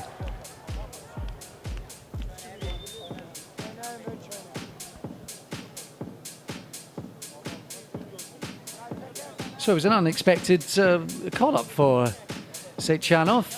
As the live float, he'd been backstage. He may well have been taped and gloved up. He might have had his hands wrapped and taped for hours. Yeah, of course. Yeah. It's not the ideal situation, but it's just part of the game that people don't really see. And sometimes you're wrapped up all night and you don't get the fight, which is a disappointment. But I thought for the second fight, I thought he did really well. He built more momentum in every round, and he finished stronger than he started. It took him a round to get the measure of Mamedov, but then after that, then really he enjoyed it more. And then at the end, he was trying to get that early finish, trying to put more pressure on Mamedov, trying to get a bit more power in his shots. And I think his corner and his coaches will be quite happy with his performance.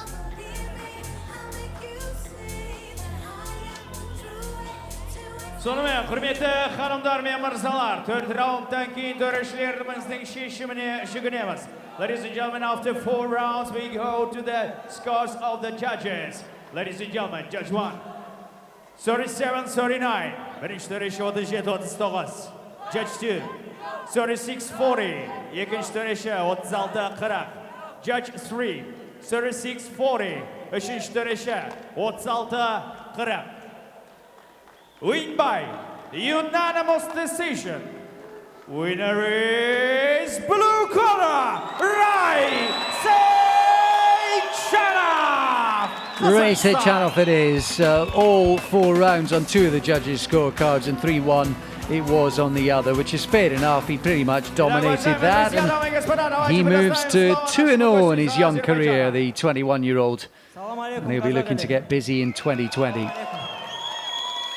Looking back on some of the action, never any sort of real spark in the contest, but it was a measured approach from Chanov. Yeah, it was second fight. He kept his shape throughout. He was a guy, this early in his career, a guy who come to win, which is always poses a different problem. You know, for most, as you said, most prospects only fight people who come, you know, really journeymen. I thought it was a very, very good performance for him.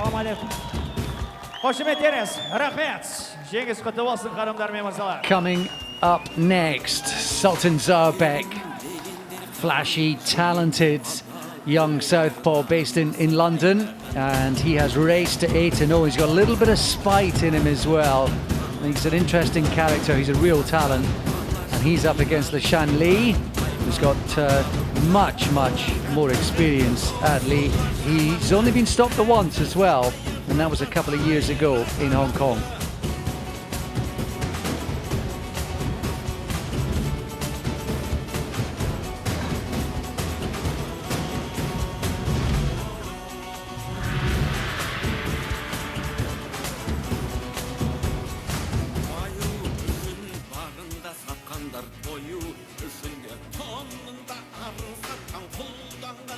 And now, ladies and gentlemen, and million fans of all over the world, we're glad to welcome all of you from Almaty, Kazakhstan, on the vacant WBC Youth World Super Featherweight title fight. This is a co-main event of the evening. Hanımlar ve mırzalar, endi çekişimizde ayrı karay жалғастыруға ruxsat edіңіздер. And now, let me introduce and invite to the red corner, representing China, Lashan Lee. Kharsan.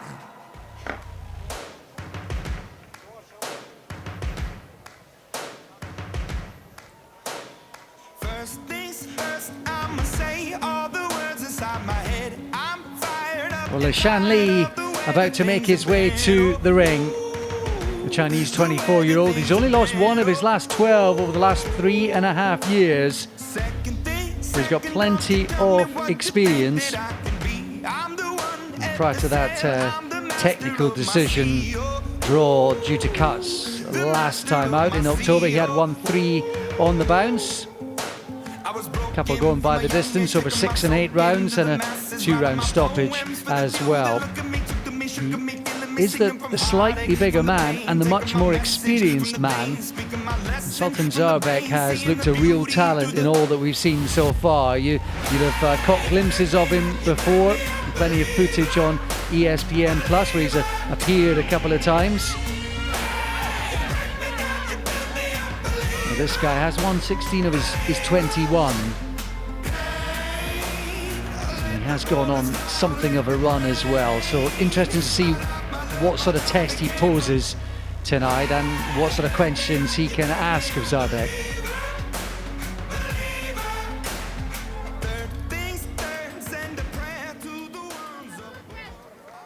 Hürmetli hanımlar ve mırzalar, endişe onun karşılası Allah'ın kök buruşuna Darkhan dalamızın sporçusunu çağırığa ruxsat edіңіздер. And now, ladies and gentlemen, his opponent, we invite to the blue corner, representing Shymkent City, Republic of Kazakhstan, Kharsan, Sultan Zaurbek!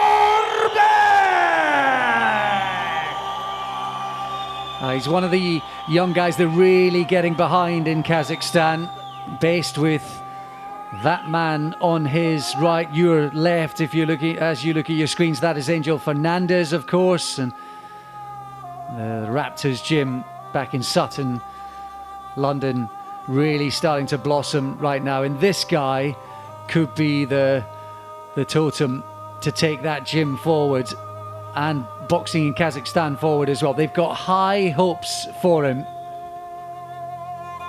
Sent a message by Anthony Joshua, even Big AJ sent him a good luck message the other day, and of course Fernandez has been part of AJ's winning team recently over in Dubai. That means he has spent some time away from Zaurbek, so I wonder to what extent that has affected his preparation, but there's no doubt that Fernandez rates this young man, and Barry, we do too, having seen him up close and personal on a couple of occasions. Yeah, and I think he's just getting better with every fight, and we expect another, stellar performance tonight. I think his timing's good, his distance, his judgment, everything that you want from a guy who's been touted for the championship level, and he gets to the start of it now with the challenge for the youth title against a guy and now, with a decent ladies and record. It's going to gentlemen, be a good test for him. This boxing event in Almaty, Kazakhstan, organized by MTK Global Kazakhstan and President of Company Askar Salekbayev. Company Round 10, Ahmed Siddiqui, Top Rank and ESPN channels. Ladies and gentlemen, this is a vacant WBC Youth World Super Featherweight title fight. Co-main event of the evening! And let me introduce our official supervisor of the bout, Oksana Semenishina, Lithuania. Judges are Irakli Malazonia, Russia, Paul Tuzinde, Kazakhstan, Daniel Van de Ville, Belgium, and a referee in charge, Francisco Lozarosa, Spain. Our officials are ready. The boxers are ready. Ladies and gentlemen, are you ready? And now let me introduce the boxers representing in first red corner. His professional record is 16 wins, 3 losses and 2 draws, 9 wins by way of knockout. His ranks are black, white and gray. His weight is 58.2 kilogram. Representing China, please welcome Lishan Li. His opponent from the blue corner, representing Republic of Kazakhstan, Shymkent City. His professional record, 8 wins and no losses, 6 wins by way of knockout. His ranks are black and gold. Weight is 58.3 kilogram. Please welcome Sultan Zaurbek.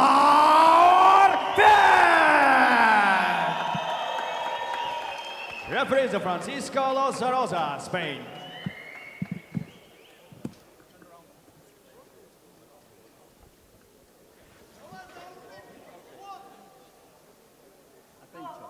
No hate. No hate. No hate. No hate. Okay? Stop. Salute.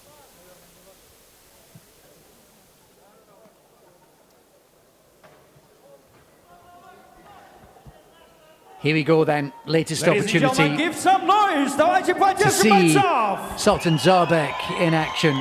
Real talent he is, the 23-year-old. 8-0 so far, 6 stoppages along the way. Bright talent with all sorts of potential. And I'm going to be interested to see how he goes about it tonight, because when we were ringside here in Kazakhstan, we were in Nur Sultan back in July, he had his opponent down early in the first round that night. And then there was a little too much showboating. There was elements of far as his opponent started playing up as well, and it just kind of meandered, that contest, for maybe 2, 3, 4 rounds, Barry, longer than perhaps it needed to. He eventually got his man out of there in 7 of the 8 rounds, but application, approach, and I think mentally, more importantly, than it says a lot about you. I'll be interested to see how he goes about it tonight, because the talent is there. Oh, good left-hander. Yeah, you're correct there. Good left-hander there from Zaurbek, straight out the gate. Just again taking his time, but waiting for the lead to make the mistake. And ever since we first saw him, we've commentated on him a few times back in the UK and elsewhere. And one of the first things you noticed, despite the talent, and one of the things that really stood out about him was that little bit of spite that he had in his work as well.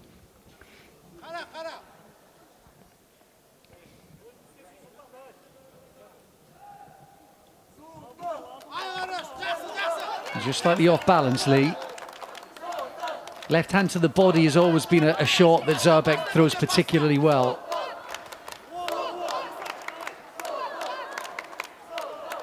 Just a little reminder to keep his hands up. Shots coming back from Lee. Oh, good uppercut and a right hook there from Zaurbek. And again, because he's a southpaw, right foot at the front, he puts on the outside, so he wants you to come forward, because he wants you to, especially when he has his foot on the outside, you come forward, you're walking onto that long left hand then, and he can switch it from a straight shot to an uppercut, or bring it down to the body. He likes to do that quite often, so he likes to wait and force you to make the mistake.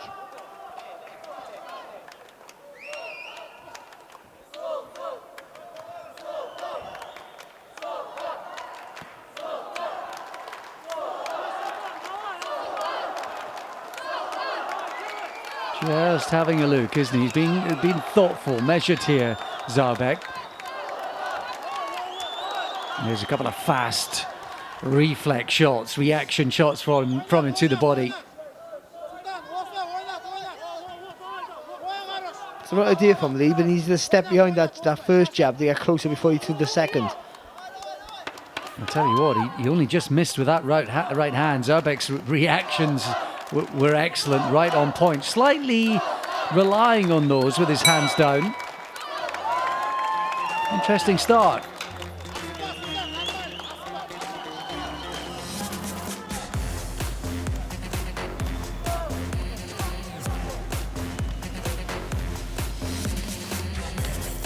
So good start to things here, Sultan Zaurbek.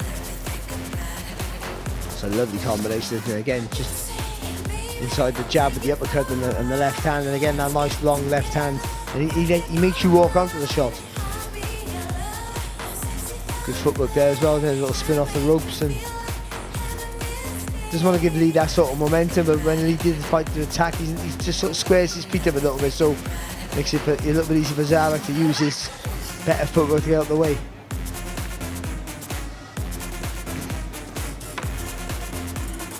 Seconds out.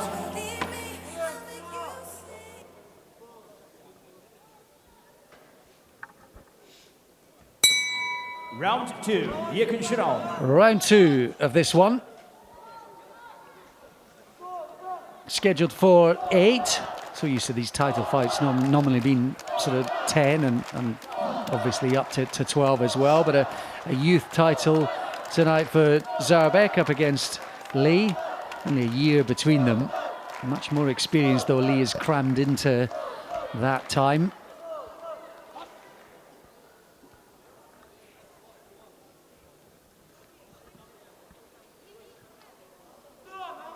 Zaurbek, who laced up the gloves when he was only 2 years old. You'd be surprised if he was a natural right from the very start.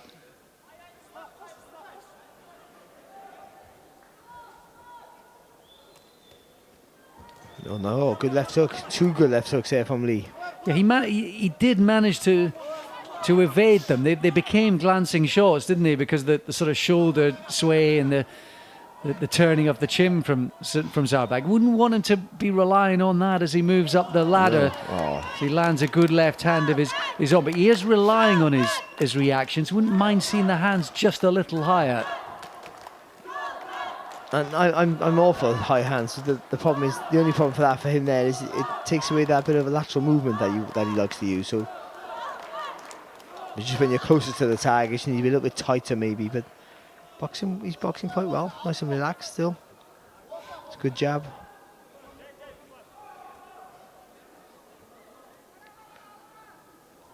And he knows, as Lee already shown, that he likes to fire back in combinations and really commit to those combinations also. He sort of leaps into the attack, so he knows he can't make any silly mistakes here, Zaurbek, and has to just be a little bit methodical with his work, just at these early stages. Pepper him with a jab, long left hand, nothing too adventurous yet. And much as Angel Fernandez, of course, enjoyed being part of that Anthony Joshua setup, of course, and one of the components in that tactical switch around and disciplined game plan, there's no doubt that Zaurbek is very much his prize pupil, and his man is starting to tee off on Lee. He's really cranked it up a gear. It was a good right hook in there, but there was 2 long left hands that really caused Lee plenty of problems. And is it the accuracy and timing of Zaurbek that sort of brings the power? It is, yeah, I think it is. He's nice and relaxed. He doesn't load up or tense up with the shots, so everything's smooth, and that's where especially when you get in the end of those long shots, where all the power will lie. A little breakthrough there for Zaurbek. Lee just a puff of the cheek and an exhalation of air as he goes back to his stool.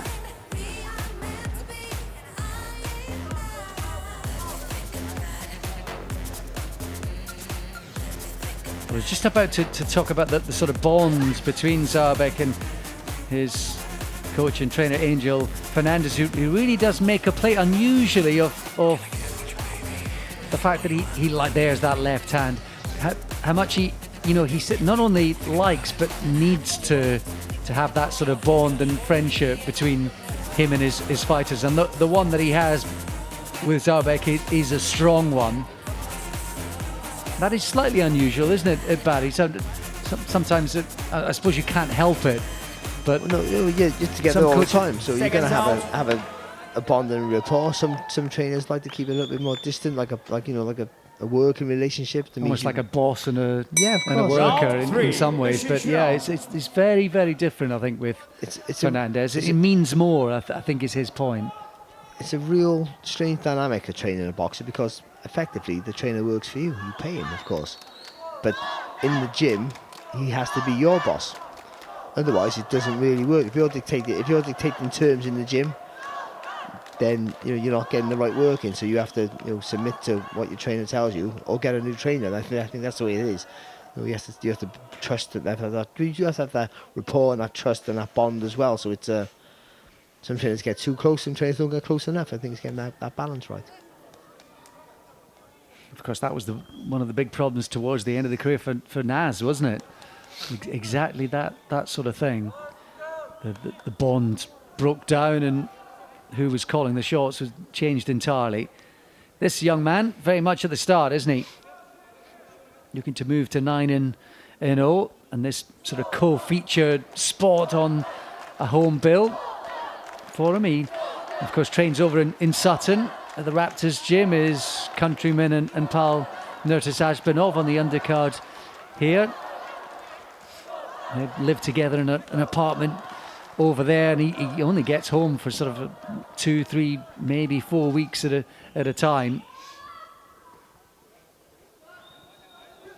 But he's not doing a lot here, but also he's not allowing Lee to do any work either. Lee needs to. It's on Lee now, really. It's still early in the fight, but it's on Lee really to start pushing the work, because he's the one who's been on box for the last couple of rounds. So even though Zaurbek's not doing much, Lee has to take full advantage of that, and that's quicken those feet up and double up that jab when he's coming forward. And particularly after such a good second. Then he gets through with a left hand, Zaurbek.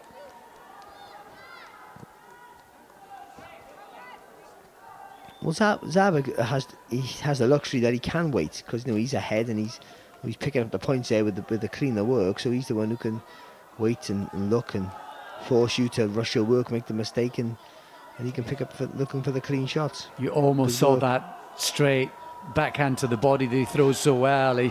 He's a counter punch, and he waits for the rush from his opponent. It's an absolute focus and courage, I think, to throw that shot.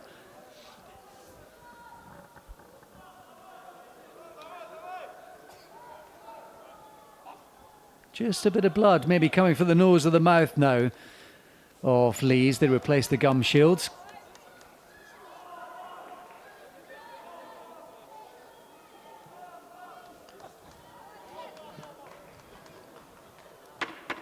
That was good from Zaurbek until he just lifted the chin a little bit at the end and got caught. But took a nice little step to the side, through a 1-2. He just should have kept on turning with the pivot. Little touch of gloves at the end of that round, and Zaurbek in control.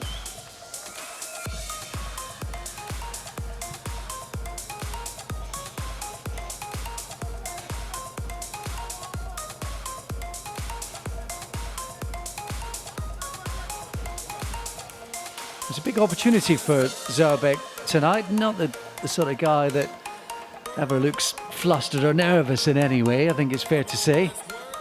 This little right hook there when they just knocked the gum shield out of Lee's mouth, but he's having a go there, Lee. But it seemed that even though Zaurbek didn't do a lot in that round, he did enough. He picked, especially at the end of the round, won it clearly. But at the beginning of the round, he wasn't really doing much, just having a look, and Lee really should have been trying to jump all over him. And he's got Seconds a little out. bit of a deficit here.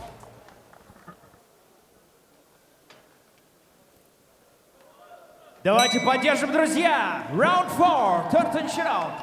Into the fourth round then, approaching halfway of this one. Sultan Zaurbek in the black and gold. Unbeaten prospect as a pro, talented amateur of course as well. This is for a professional youth title with the WBC. He did win a world championship youth silver as an amateur.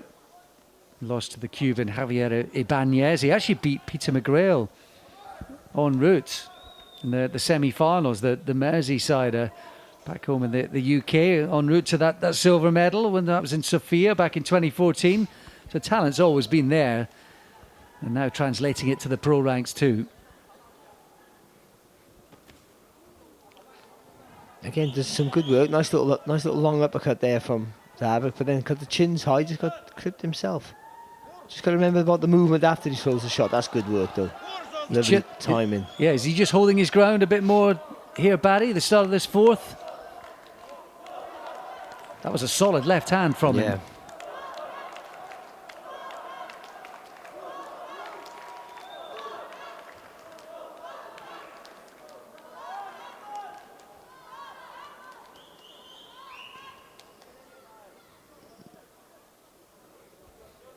Got to commit to it, Lee. No, he dipped down there, didn't throw the shot, should have thrown the right hand to the body and then finished with the left hook over the top. And that straight left, Barry, I think that's made its mark. He just underneath the right eye on the cheekbone, high on the cheekbone of Lee. There's just a blemish there. I think it might be turning into a cut.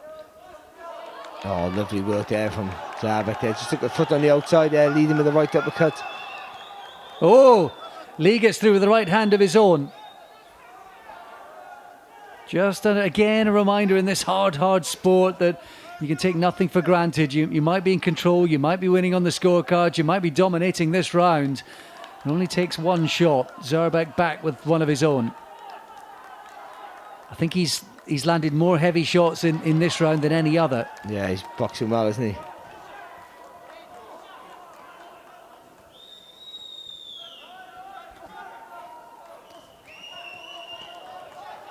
Can't miss Lee with the jab at the minute. Oh, it's nice, lovely. Beautiful boxing from Zaurbek. He's looking loose, he's fluid, and he's becoming accurate, and the shots are getting harder.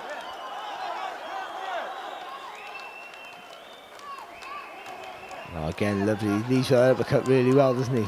And I think this is the sort of thing we've said a few times with Zaurbek, Barry. Oh, he gets through with another uppercut. He really is starting to tee off. The one sort of thing we've always said commentating on his fights is maybe just want to see him go through the gears. Well, he did that in that fourth round. That was a big round from him.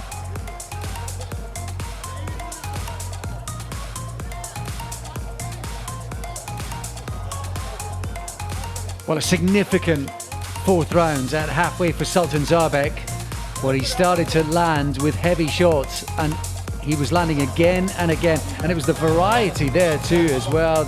The uppercut, the heavy straight left hand that marked up the eye of Lee. A little bit of everything. Yeah, I think he certainly did put his foot on the gas, went through the gears in the end of that round, and I think they pulled him out. Yeah, while we were showing you those highlights, Lee's corner have pulled him out. He was starting to mark up. He was starting to get beaten up. You do fancy that the next round or two, the Zaurbek perhaps was going to get the job done, but Lee's corner have taken that out of Zaurbek's hands, and that's a step up for him tonight, and he's risen to the occasion. It was a step up that didn't look like a step up, which means it's always a good result. When you take a step up and it looks just as easy as your previous fights, then that means you're improving as a boxer. And I think sometimes he waits a little bit too long, to do some of his work. But the fact that he knows he's accurate and he's always going to be that one punch ahead, he's even going to nick the rounds, he has that confidence in himself to force you to make the mistake. And Lee tried to rush him early, especially in the first round, but that long left hand as Alex put him in his place, and also the way he rolls underneath and leads with that lead right uppercut. It's a great shot and really hard to read, and also it's a real demoralising punch to take as well. And that was a good performance and a good finish as well, I thought. Oh, there's plenty about this kid. He's very, very personable. He's confident. He's got that little bit of spite in him as well, which I think you need to go to the top. And Anthony Joshua sent him a message online the other day to say, keep doing what you're doing and the world titles will come your way. Well, that's some way off, And but now, this is a ladies world and youth gentlemen, title. First step, I think, along the ladder for him. On the fourth round, depending on the abandonment of the opponent. And the new WBC Usual Super Featherweight Champion, Sultan Zaurbek! Well, there he is. He's got one of those green belts around his waist, and you suspect it might just be the first of many. Now, it's a long, long journey, and I think the most impressive thing, forget about all that he has done and he can do, Barry. The most impressive thing about this guy is you just fancy there's so much more to come from him. And even when you watch him in fights, you think in those individual fights that there could be a lot more to come from him too. So the future short, mid, long term, very bright. No, it is. I think it is. He's a talent. He picks his shots well. He's not a KO artist yet, but he hasn't. His record would suggest he is, but he has enough power in his shots to make hurt anybody, you'd feel. And as he steps to the levels now, he's going to be put under pressure a little bit more. He's going to get hit when he's not used to getting hit. But I think it's just how I feel about this kid. Then I think he will react. The better the opponent, I got a feeling the better he'll produce, and I think he has, as he's shown in that he has those gears to go through. Yeah, he's popular over here. He takes the applause of the crowd and giving his take on it. And I think he's a very, very personable character. I think he's marketable. It'll be Ladies and interesting to gentlemen, see hello everybody. how he I moves want over the to next 12 months. congratulate all our country, Kazakhstan, with my new title of champion of the world. And my win belongs for our country, Kazakhstan, Republic of Kazakhstan's Independent Day. Thank you very much, мой менеджер, промоутер, барлықтарына рахмет, көп-көп алғысым шексіз. Емтеке Қазақстанға, Асқар ағама көп-көп рахмет. Асқар ағам қайда? Көп-көп рахмет. Thank you very much. Жеңіс, қазақтың жеңістері ешқашан таусылмайды. Ел үшін, жер үшін біз спортшылар әрдайым еңбек етеміз. Қазақстан, алға! We are sportsmen of Republic of Kazakhstan. We will try to work every time for the name of our Republic of Kazakhstan. Alga Kazakhstan. Thank you. It's a new champion, Sultan Zaurbek, Chumkat, Kazakhstan. Proud Kazakh, and here is how he did it. And it was those sort of slashing uppercuts and the long left hand that did all the damage in that round. Yeah, I think the long. What you're having here is textbook stuff of long straight punches that break him up, and then to finish it off, the variety in his work, the long uppercuts, the body work, moving around the target. Could have done a bit more, but he did do it at times. So I think the fundamentals and the variety is what puts him ahead of most people at the minute around his level. And coming up next, top of the world, Viktor Katachygov. He does plenty of the fundamentals too as well. He maybe not the same sort of fluid, loose fighter that Zaurbek is, but his jab is hard. He's solid in every department, Katachygov, and he is topping the bill now for this WBC international title tonight. Up against Javier Clavero, the man from Cordoba. And that's coming up next.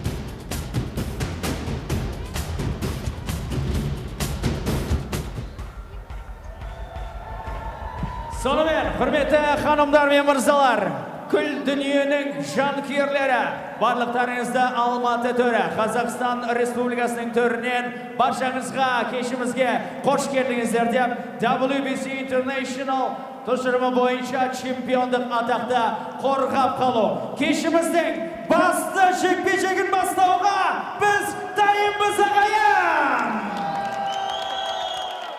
Good evening, dear ladies and gentlemen, and the million fans of all over the world. We are live from Almaty, Republic of Kazakhstan, and WBC International Lightweight Title Defense. This is a main event. We are ready to start. And dear friends, are you ready? Ендеше, ханымдар мен мырзалар, кешіміздің басты бокс жұлдыздарын шақыруға рұқсат етіңіздер. Ladies and gentlemen, and now let me invite the boxers to the ring. The challenger, please welcome Javier Jose Clavero, Argentina.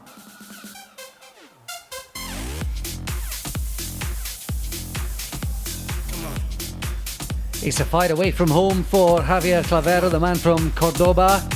Same age as Victor Katachygov. Actually weighed in the same weight too. He's the more experienced of the pair, 27 wins in 32. Only 5 of those coming by way of knockout. He has lost on 5 occasions as well, but he's only been stopped twice. He comes into this one on the back of a win over 6 rounds last month at home in Argentina. He did go the distance with Ivan Mendy the year before the Frenchman upset Luke Campbell. So there has been a durability on the record of Clavero.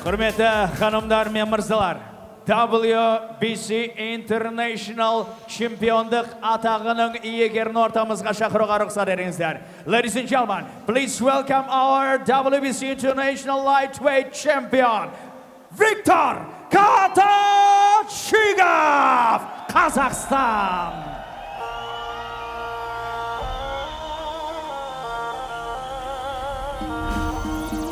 Solid pro, Viktor Katachygov, and you're saying that about a guy who has only had a couple of fights more than Sultan Zaurbek, so in other walks he would be still considered a prospect, and yet the kind of way he fights, he has a more gnarled veteran about him. He's very, very solid, good jab, very nice. Saw that at York Hall back in April up against the tough Latvian Andres Prudasovs. He did everything to stay in the fight that night. It was a crunching, solid performance, and we saw him here in Nur Sultan, here in Kazakhstan, back in July as well, when he went the 10 rounds against Jairo Lopez. So he's ticked a few boxes, he's on the up, and looking to push himself on beyond the fringes of world level.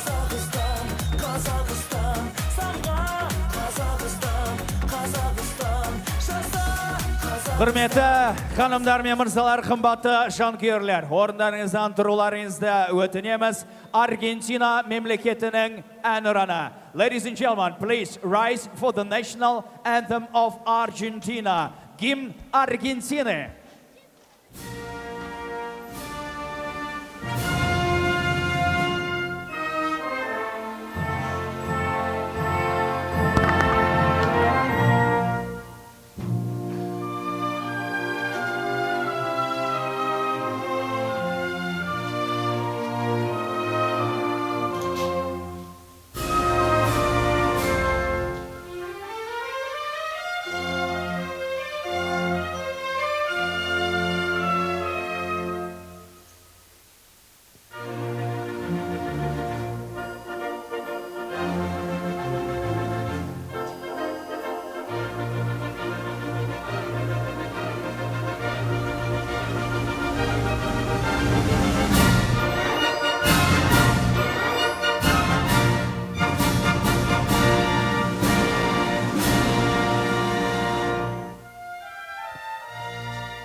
Ханымдар мен мырзалар, Kazakhstan Республикасының мемлекеттік гимні. Ladies and gentlemen, please rise for the national anthem of Republic of Kazakhstan.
Ladies and gentlemen, dear fans, dear spectators, this sanctioned by WBC, present to you by MTK Global Kazakhstan, and president of this company, Gaibnazarov, in association with MTK Global and Round 10 Boxing, Ahmed Siddiqui, Top Rank and ESPN channel. Ladies and gentlemen, this is the WBC International Lightweight Title Defense, main event of our night. And ladies and gentlemen, WBC Supervisor Oksana Semenishina, Lithuania. Judges are Irakli Malozonia, Russia, Francisco Alozarosa, Spain, Paul Tuzinder, Republic of Kazakhstan, and referee in the charge, Daniel van de Ville, Belgium. Ladies and gentlemen, officials are presented. Boxers are ready in the ring. And are you ready? Dayansızlar mağayan.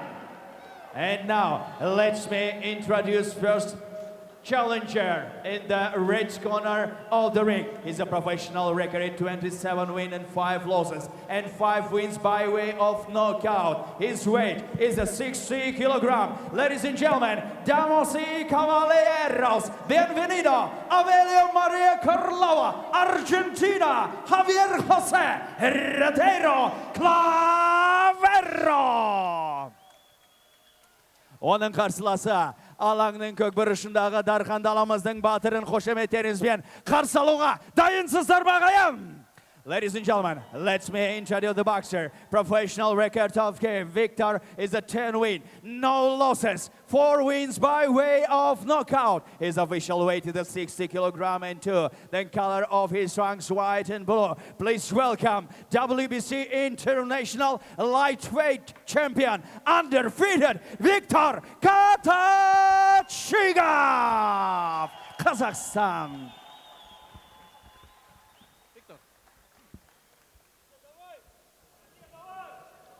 Both of you in the dressing room, obey my commands at all time and protect yourself at all time. I want a clean fight.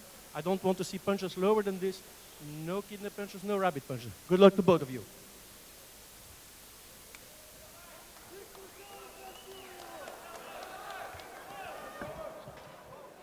Everyone ready then for this one, scheduled for 10. And both men coming handily inside the lightweight limit at 133 pounds. When you look at Katachygov, it does make you wonder whether at all he could scale down to super feather. But here he is, chasing titles and international rankings at lightweight, unbeaten in 10 so far. And Barry, we've seen him up close a few times, Katachygov. The jab, definitely one of his weapons. Yeah, it is, you know.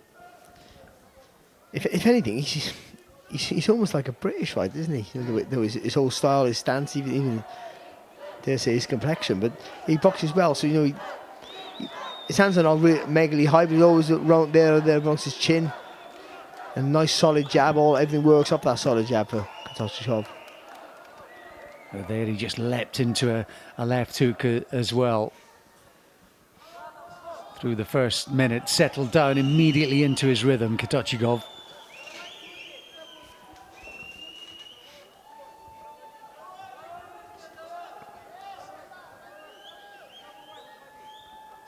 Only the third time he's actually fought at home in Kazakhstan. He has been all across the world, fought a couple of times in China, a couple of times in Russia, Germany, Georgia, and of course in the UK as well. We saw him at York Hall back in the spring when he went 8 rounds. And I think being busy is something that's definitely going to help him. He was blighted by inactivity right at the start of his career. Only fought once in 2015, his debut once in 2016, but he's busier now, and I think you're going to see the benefit of that.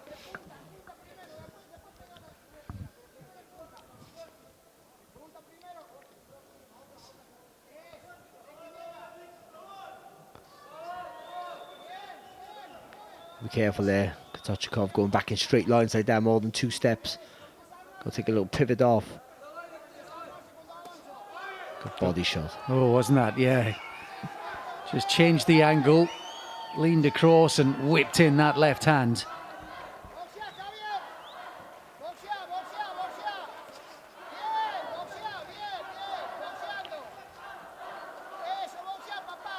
Cordoba nearly clipped Katachygov a couple of times with his own counter shots.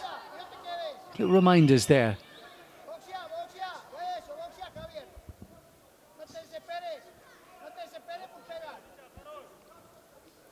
Even it's his best weapon, but that's the key for him. There's the jab, Katachygov, and keep Clavero there, keep him in his place. Heads came close together. He looked to dip in underneath and throw another one of those hooks to the body, Katachygov. Doesn't appear to have drawn any blood, that clash.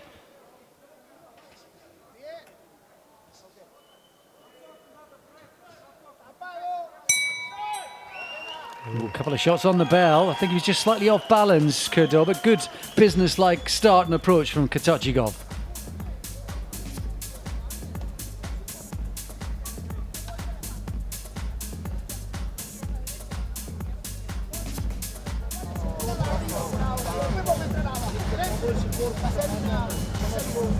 Well, another South American opponent in the opposite corner for Victor Katachygov is the Mexican Jairo Lopez that he went 10 rounds with back in July when we were in Nur Sultan.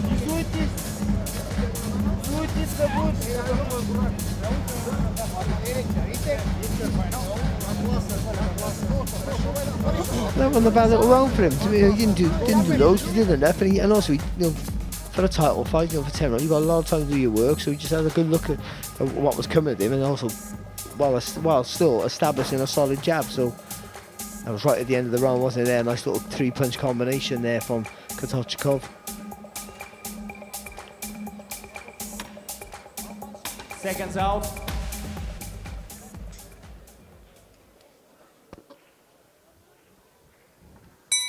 Round 2, ikinci round. Here we go then into the second round. Clavero's been pretty tough and solid through his career. He's been stopped twice. One of those was a technical decision, so really he'd not been properly stopped in 3 years. And I mentioned he did go the distance in 2017 with Ivan Mendy. And it was a year later in 2018 that Mendy's experience was just too much at that stage for Luke Campbell, who of course has bounced back since. Tremendous effort it was in defeat against Lomachenko. And Lomachenko, a landscape that's just starting to take shape at the very, very top, of course. Teofimo Lopez, great not win. just throwing his name into the ring, but explosively so the other night. He's arrived now, hasn't he? That Richard Comey fight was a real, a lot of people fancy Comey. You could understand why, but he did a right jut number on him, didn't he? Really did. Been threatening to do that, Lopez, I think it's fair to say. And those are the names at the very top of the tree.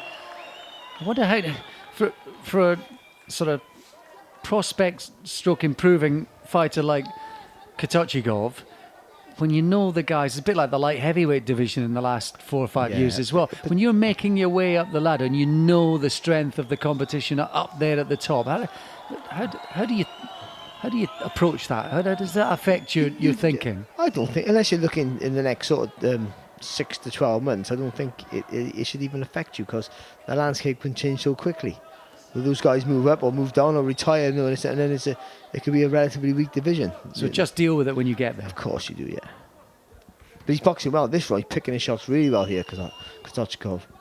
Really well. Every time Clavero moves forward, he's getting picked off with a jab or a nice little long left hook.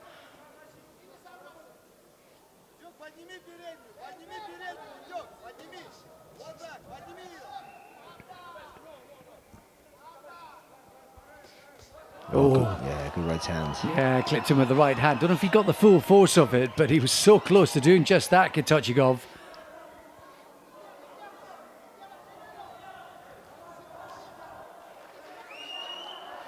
Maybe just a bit more spite in the shots from the Kazakh in this one. That's a nice left hook there. He dipped the shoulder there, just get a bit more leverage on the shot.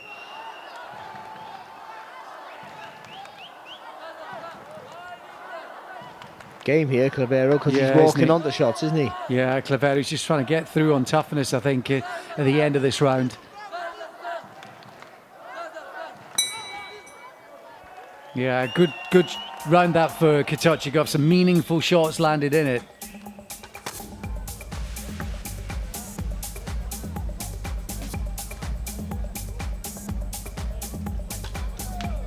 So, good second round for Viktor Katachygov,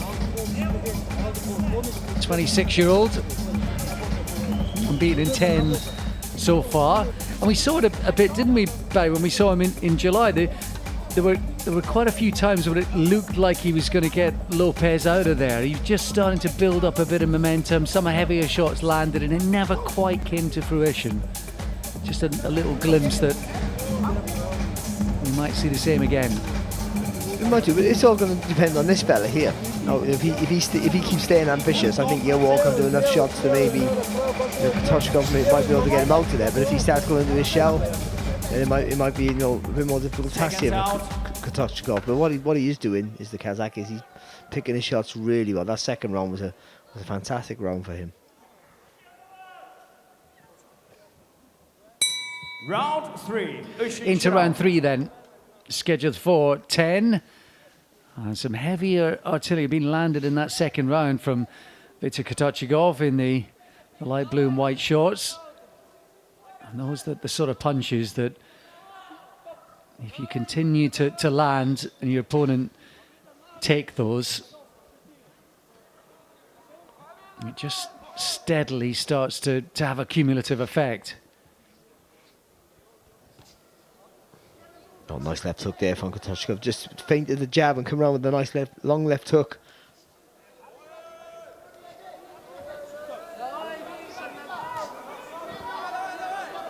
That's what he's doing quite well, just doing a little step back with the left hook. And Clavero comes forward looking to work. Always just out of range, mainly the Argentinian.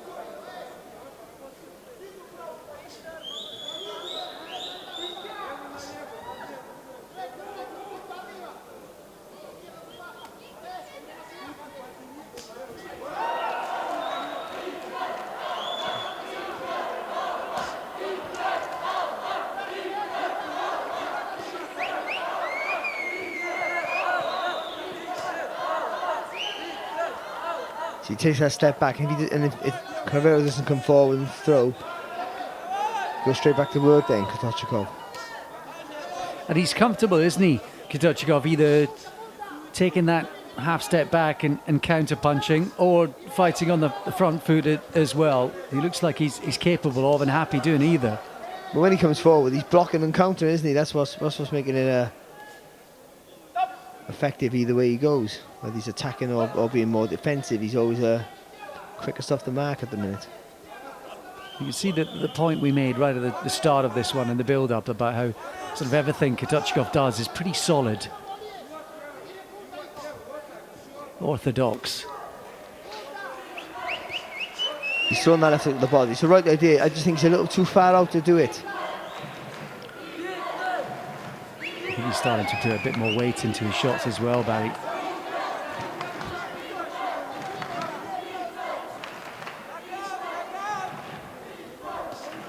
Oh, lovely body shot that from Katachygov. He's just a bit more menace in these shots. Nearly clipped by right hand himself, but he's looking good. He's looking accurate now. He's looking solid, and he's very, very efficient. No wasting of energy.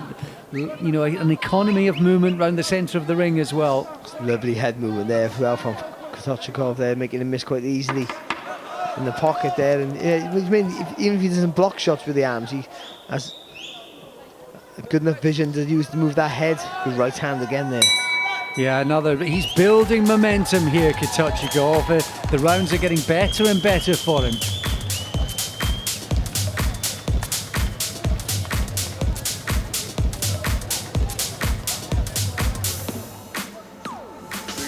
Everyone happy ringside with what they've seen so far for their man Viktor Katachygov. Steady, solid enough first round. Started landing some shots in the second and then even better in the third. He really is starting to build and build, and I think much of what happens is this contest depends on, I think, how tough this man is and if he can possibly try and land something in retaliation. And if he stays ambitious, I think that's going to be a big factor of how it goes, whether it goes the distance or whether it finishes earlier, because Katachygov picking him off with ease, now starting, as you said, hold his feet a little bit, more purchase on the shots.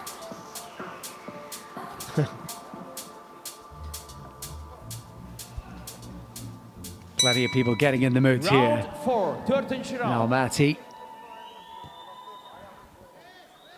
Into round 4.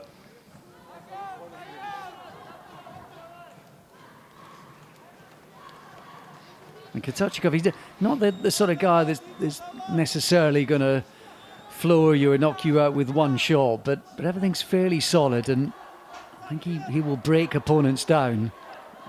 His punches are clean, and that takes effect. Oh, good right hand there from Clavero. Yeah, he needs something, the Argentinian.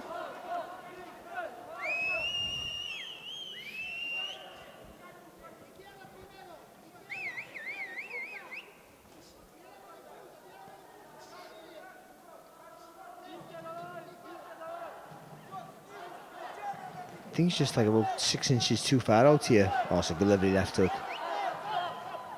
Not quite able to connect with all of those follow-up shots, Katachygov. I just think he's not that far out, just a little bit far out. I just think those punches, that jab then goes right through the target. And also when he throws that left hook to the body, he'll get more weight on it because he'll be able to balance more and push off that front foot. Where now he's a little bit too far out when he throws that body shot. You can jump it with the left hook to the head, but you can't really jump into the left hook to the body, so you're just losing a little bit of power and snap on the shot. He's been 10 rounds for the first time. Last time we saw him in July, Katachygov, and it's been 8 rounds a couple of times. But I think the sort of efficiency of his style, he doesn't waste too many shots. I think his style is going to carry 12 rounds, no problem at all.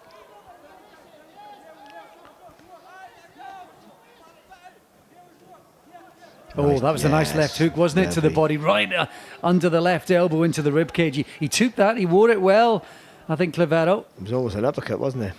Really lifting those ribs up.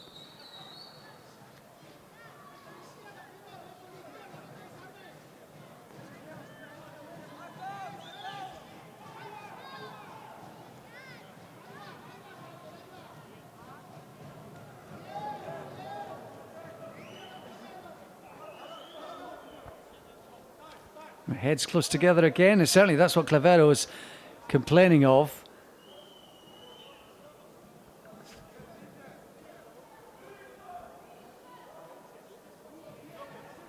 No complaints at all from Katachygov. He's enjoyed another good round. That's good there. Just it seemed to feint the right hand there, so he actually moved the shoulder and then came back with a long left hand.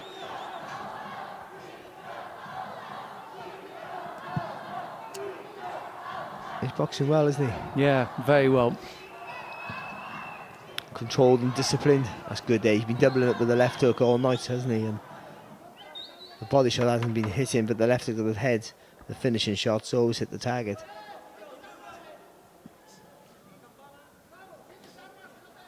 Good body shot again there from Katachygov. Good round. Yes, he's looking good. He's looking the stuff, Katachygov. No flash, but plenty of substance.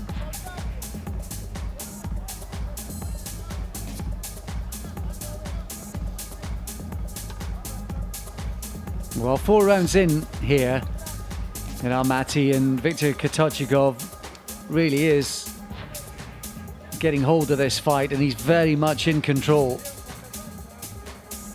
This is one of the few times that he gets clipped, but for the most part, he's picking his shots quite well. He's not getting hit with anything, and he's dominating. And again, it's not edge of your seat stuff, but it's for a kid in his 11th fight and a title fight at that, it's a nice, composed, mature display, going through the gears and not doing anything too silly. Boxing well, his shape, his composure is good. And he's the boss. Seconds out. And interesting to see so many of the fighters who've been on the bill earlier on back out to watch and enjoy this as well.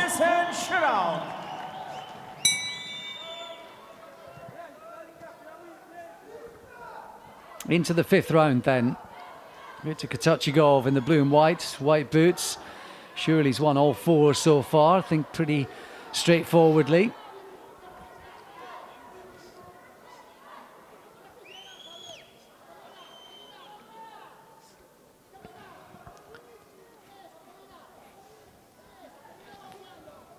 But to be honest, all you've got to do really is keep those hands up, because everything's wide with Clavero. You know that he either jumps in with the left hook, comes around wide, or swings that right hand over the top. So you just need to go right to the middle, right through the middle of him. I think Katachygov could rattle him back with maybe 4 straight punch combination, and then look at down to the body.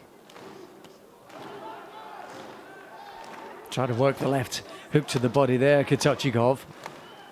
He does have those high cheekbones himself. He does look the sort of fighter that might cut. Shot. Lovely dipping hook. And again, doubling up. Oh, lovely uppercut there from Katachygov. Crowd getting into that, just sensing there may be some momentum building towards something spectacular maybe.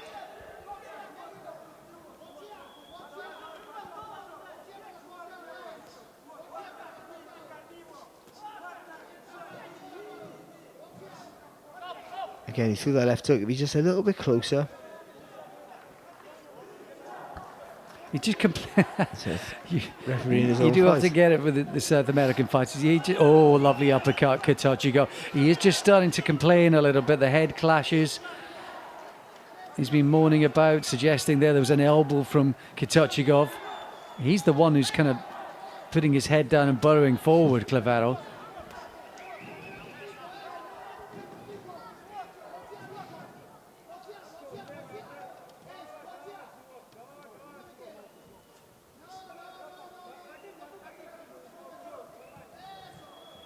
Just forgot the jab for a minute, hasn't he? Katachygov. With that big shot.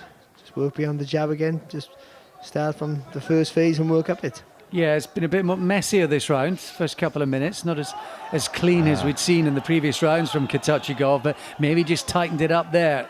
I think he felt that left hook there, Clavero.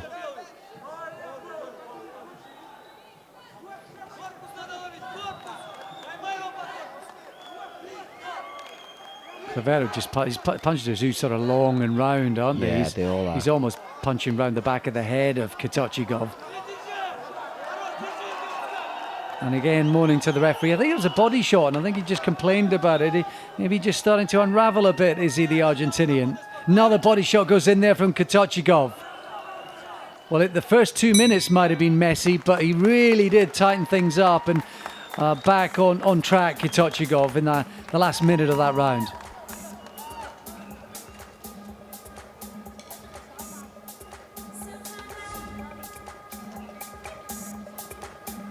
Just starting to mark up, just starting to show out a little bit. Clavero, a little shake of the head in between rounds. I wonder if Katachygov might just be able to make an impression down the stretch. It was a lovely uppercut there. There wasn't a jab and then to come straight up with that right uppercut. And then move him back there, counter him with a nice right hand left hook. And yeah, I think he just gets that left foot that 6 inches closer and throws that left foot to the body. It'll have the desired effect.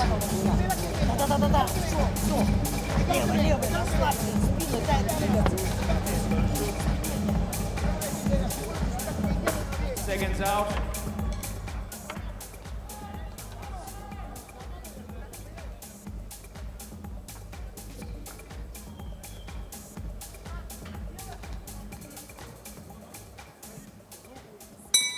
Round 6, 6. round.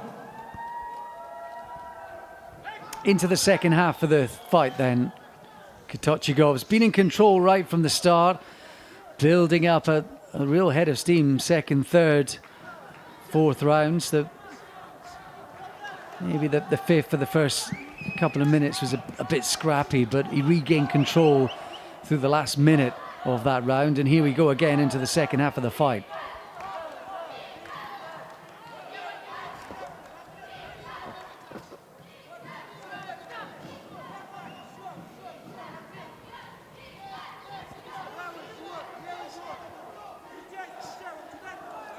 He's got that right hand a little bit longer.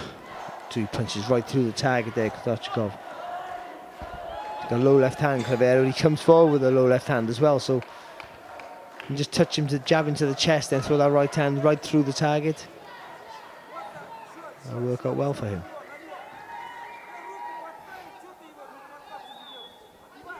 Look at Clavero now suddenly trying to loosen up behind the jab, and he gets clipped.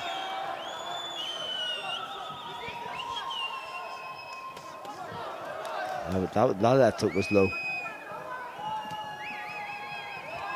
Only just missed with the uppercut there to Katachygov, but he just decided that he was going to meet fire with fire, stand his ground. He wasn't going to let Clavero away with the moments he was enjoying.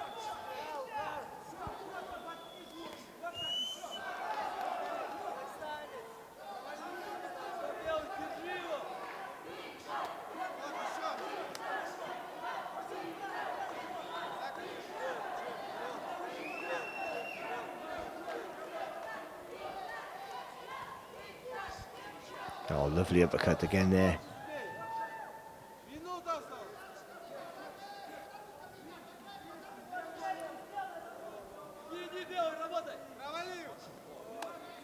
Just can't get the right angle with that left hook to the body though. It's not always just the feet there. He was close enough, just for some reason there, he just can't quite get the right angle for it. Might have just landed another body shot there, Katachygov.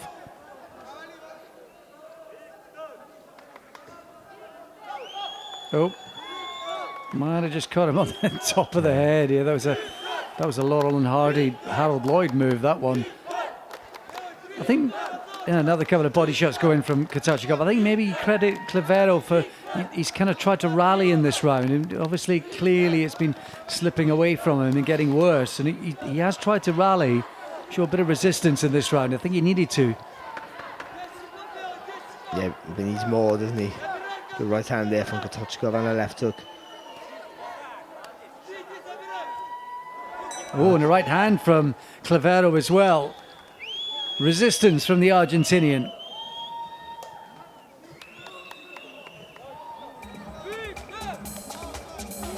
And now the Argentinian corner getting involved. There was a kind of half feint shot to the back of the head from Katachygov. He was given a warning by the referee.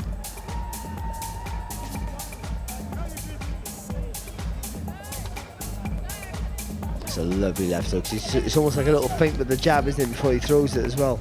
We're just seeing it. And again, you only look for highlights, all the quality comes from Katachygov, and that's why even in a round where Clavero has a bit of an effort, he still comes second best for me.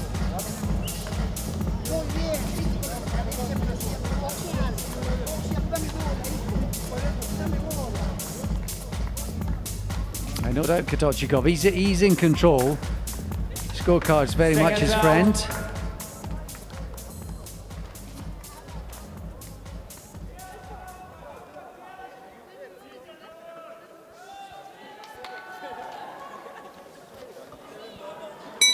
Round 7. Into round 7.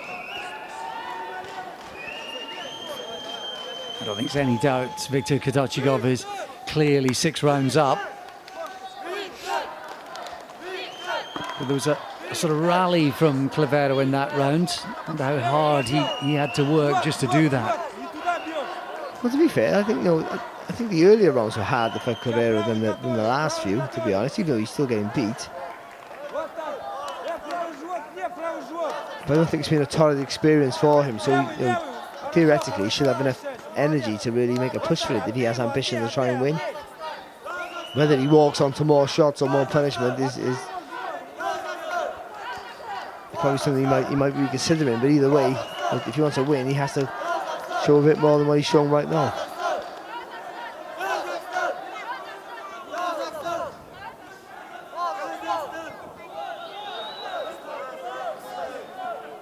Another little complaint from Clavero. And he's sort of right, he's getting caught, but he's also turning as well, so you can't have it all ways. This for the WBC International title. Terry Flanagan's inside the top 15 with the WBC, working his way back up. Lee Selby and Liam Walsh. They're both top 10 with the WBO as well. Some Some other names are in the mix, trying to get in the mix.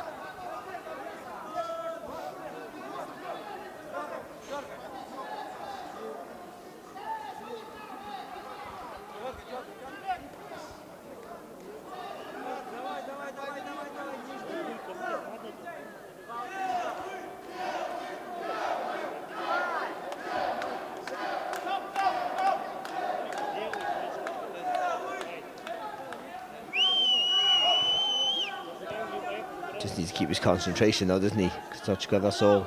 He's done it so great so far tonight. You know, again, it hasn't been stormy sort of stuff, but it's been disciplined, mature display. And that's why he just needs to keep that concentration and keep his shape. Yeah, and he's sort of progressed, and it's looking at times very much like it was back in July when we saw him. There were times in each round where it really looked like he was starting to have quite a big say and a notable impression on his opponent. And you're just sensing maybe there was a finish, and that was the climax he's building to. It's not quite materialised.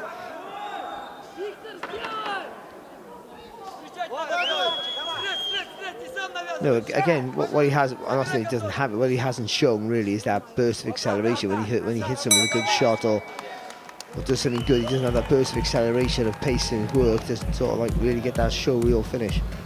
But another good round, he's coasting.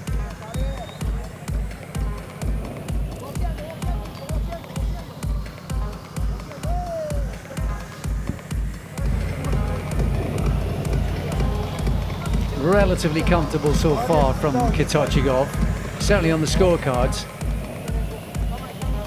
And to be fair, he has got a busy style anyways, and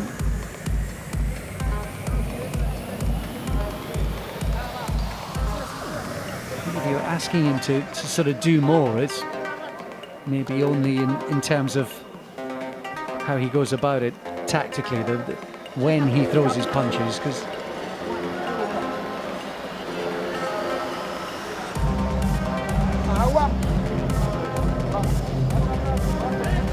quedemos la distancia porque nos pegue, Nico. No quedemos la distancia porque nos pegue. Seconds out.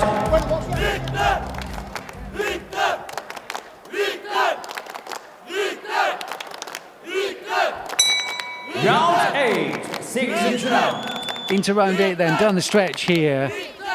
And Almaty, Victor Katachygov, very much in control of this one. Can he make a breakthrough? Can he make a real dent in Clavero? Well, you'd like to see him sort of up the pace now and get a bit more. Look at those combinations. That's good right tank. Get those combinations again. Now start rattling them off. More frequency.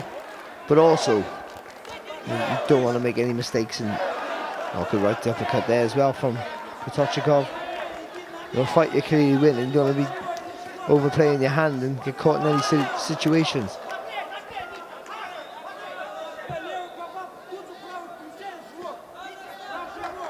And again, it's that fine line, isn't it, about just winning, but at all costs. But he's boxing around winning, or trying to really impress and sell yourself and take that risk. And it is only his 11th fight, let's not forget as well. Clavero has proved himself pretty tough hitherto, not just tonight, but previously in his career anyway. So I think most people probably came to this one thinking that Katachygov probably was going to win by decision. Just had a few little glimpses that there may be an avenue to a stoppage win for him.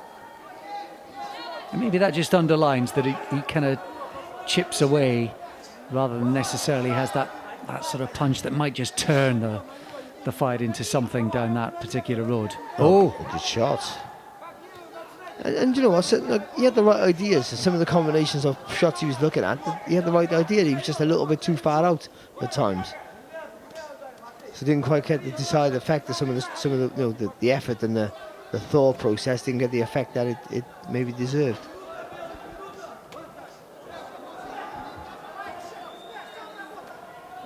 Of course, last time we were in Kazakhstan, Bob Arum was over with us as well. Billy Joe Saunders as well. endearing himself to the Kazakh fans. I think he mentioning a certain Gennady Golovkin.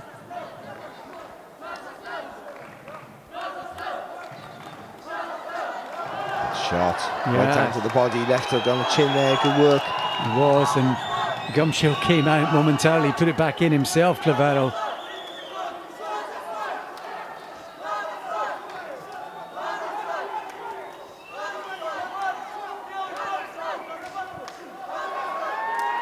No, accurate in the last minute or so, Katachygov.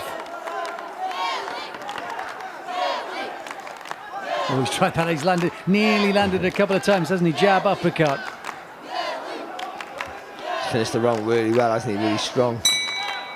Yeah, strong finish from Katachygov, who is indeed winging this one.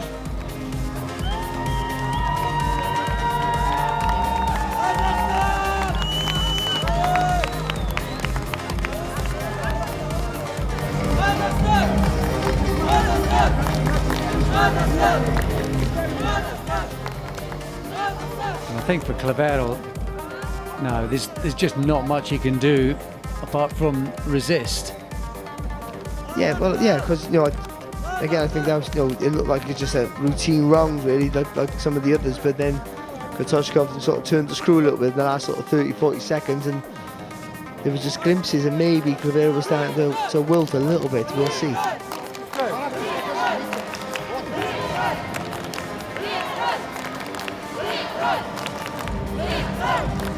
Second out.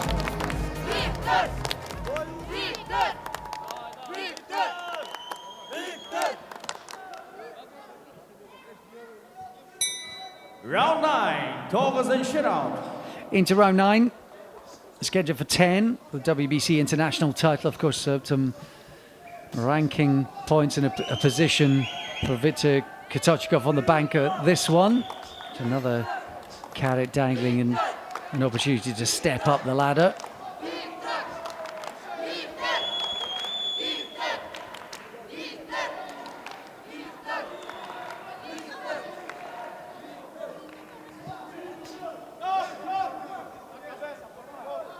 It's Clavero coming in low though. That's Katachygov putting his forearm on the back of his head. He's coming in with his head low. A couple of nice right hands to the body there from Katachygov. That left hand was a cracker.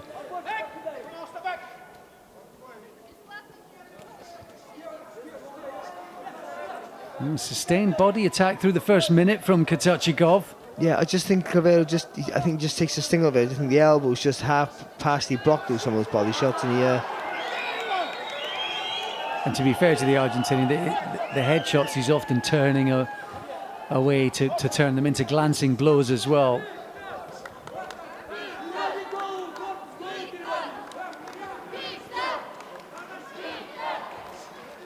That's a lovely right hand there from Katachygov. Yeah, he's accurate. He's landing plenty, isn't he, through the first half of this 9th. There's a good body shot. He gets a nice little rhythm to his work, to the pace of his work, doesn't he? Once he gets into that mode, everything looks a lot fluent there from Katachygov.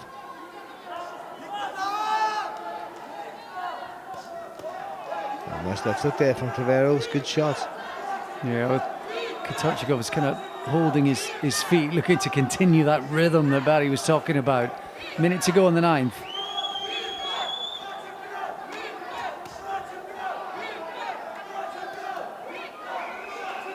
He's taking quite a few body shots in this round, Clavero. He's not budged yet.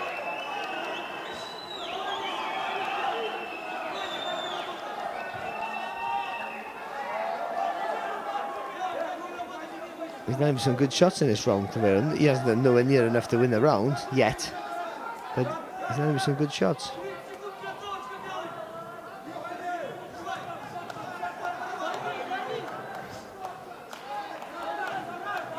And Katachigov's thrown plenty. He's busy all the way through this. Good right hand there as well. Punch count's got to be pretty high for the Kazakh fighter throughout this. Another right hand gets through from him. Just turned the head though to take the sting out of it, didn't he? He does that. Clavero, Clavero, yeah. he does it. He's done it all night. I think it was always going to be hard to budge him, and that's proven the case.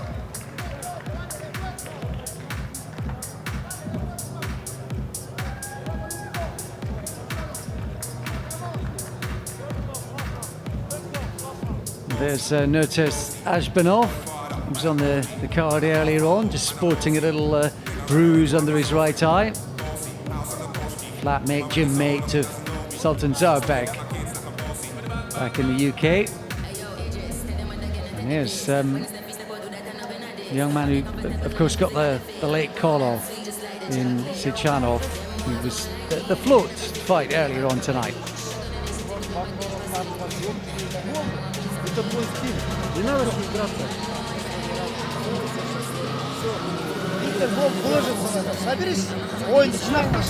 Seconds out.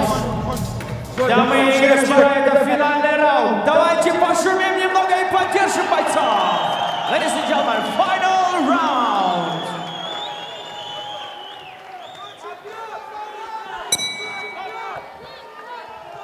Final round of this one, WBC International title, £135. Viktor Katachygov winning pretty much every single minute of the 9 rounds completed so far.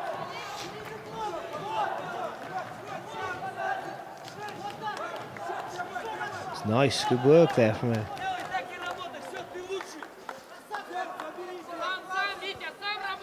It hasn't been a frantic pace, but it's been a decent pace, and he's pushed it, to be fair to him, for most part. But and again, it hasn't been like edge of your seat stuff, but what it has been up to this point is controlled and disciplined.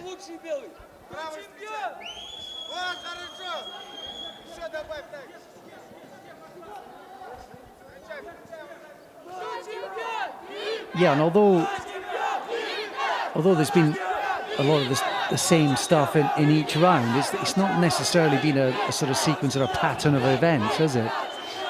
No, but also, your job is to win the fight, and that's why. And you almost got sometimes. You've got to sell yourself. I know it's an entertainment business, of course, but you almost got to be like a computer, really. Go and win that round. Don't worry about nothing else.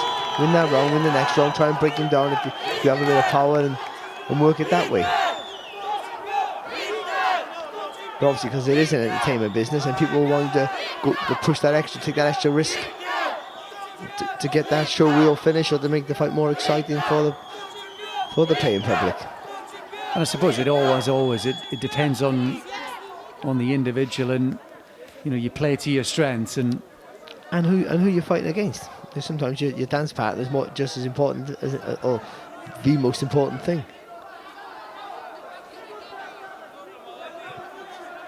Well, he's good right hand, Katachygov. He's dominated from start to nearly finish. He's won every round. Yes. He's won every minute of every round. He's not taken all that many. You probably count on 1.5 hands how many sort of clean shots he's taken, Katachygov, in return. So that has to be a more than satisfactory night's work in anyone's language. Good.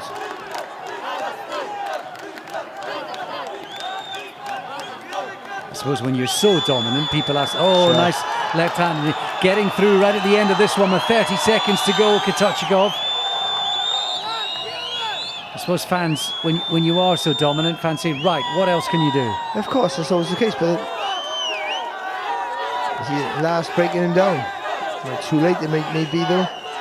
But you have to play with what tools you've got, what's in your locker, and he's boxed well. Maybe that's just that's just that little X factor that Katachygov doesn't have. But tell you what, he's got plenty else, and he absolutely dominated that.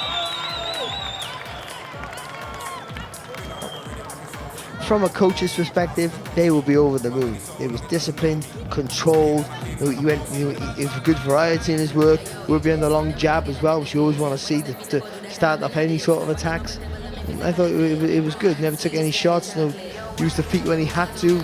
Push forward when he needed to sort of dominate a round.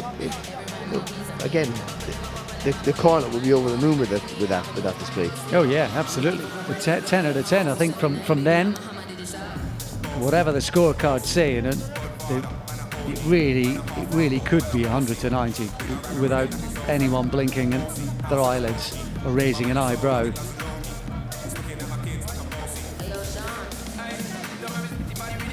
And he gets a title, and that's the important thing. You get a title now, and I'm really looking forward for him. He gets another defence of that sort of quality. That's what you would really want, just to get that. That I've had my first defence of my little minor title. Then you step up again for the second defence if he stays at there for that title, or if he moves on, who knows? But I think the big boys at the top of this weight division at the minute, unfortunately, are pretty special. So it's about picking your timings right and when it's the right time to take a risk and look for the bigger targets. Absolutely, and we forget as fans or commentators or pundits that you're dealing with people's careers here, and promoters, managers, coaches, all about making the right moves at the right time. We saw that earlier on, didn't we, with Iskander Kharsan up against Thomas Essomba. That the right sort of moves at the right time. It doesn't always work out. But almost certainly that green belt coming his way, as it did for Zaurbek around about 45 minutes ago. It's funny because you want to see, he's going to get the win here, Katachygov, pretty sure of that. And you want to see these young kids who are in defeat. You want to see them go on and win and be successful. But the Essomba win, for some reason, you sort of, you're like, yeah, go on. This is what makes the sport a little bit special at times. That you get a guy there who's just come really be paid, can just turn up. We got to fight for you. Get totally outboxed. That's what they thought, and go back home and you get paid. And he turns up with ambition. Сонымен, құрметті ханымдар мен мырзалар, 10 раундтан кейін төрешілеріміздің шешіміне жүгінеміз. Ladies and gentlemen, after ending 10 rounds, we are going to judges' cards. Judge Malazonia, 119.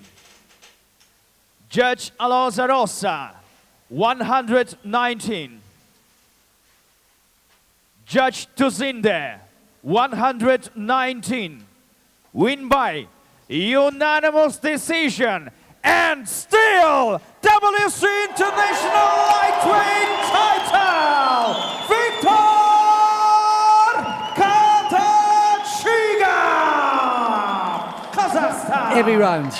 Every round for all three of the judges who might not have had an easier night scoring a contest, to be honest. So the belt is Victor Katachigov's. It's another step along the way as well. And he controlled and he dominated that one from start to finish. And he got to fight at home again as well, which hasn't been the case, only the third time in his fledgling career. So both he and Sultan Zaurbek have done the business tonight. He moves to 11-0, gets a bit more experience, and he can enjoy his Christmas. I think it's fair to say. Let's get some reaction from him. Как ты подготовился? Какой был процесс к этому замечательному бою? I want to ask you, first of all, how long time you prepared for this bout? Всем добрый вечер. Дорогие казахстанцы, я хотел вас порадовать. Поздравляю вас с праздником, с великим праздником. Я выложился, но не доработал. Я чуть-чуть собой недоволен, если честно. Я мог лучше отработать. Подготовка, все было на высшем уровне. Все были условия хорошие. Спарринг-партнеры, тренера. Все было хорошо. First of all, I want to congratulate all Kazakhstan with the Independence Day. I was prepared for this very long time and I was ready. Хорошо, Виктор, у меня к тебе следующий вопрос. Судьи решили единогласным, то есть единогласным решением судей ты победил, ты защитил свой титул. Что ты ожидал? Как вообще твои тренера ставили сегодняшний исход боя? First of all, you won with the unanimous decision. What did you expect from this bout?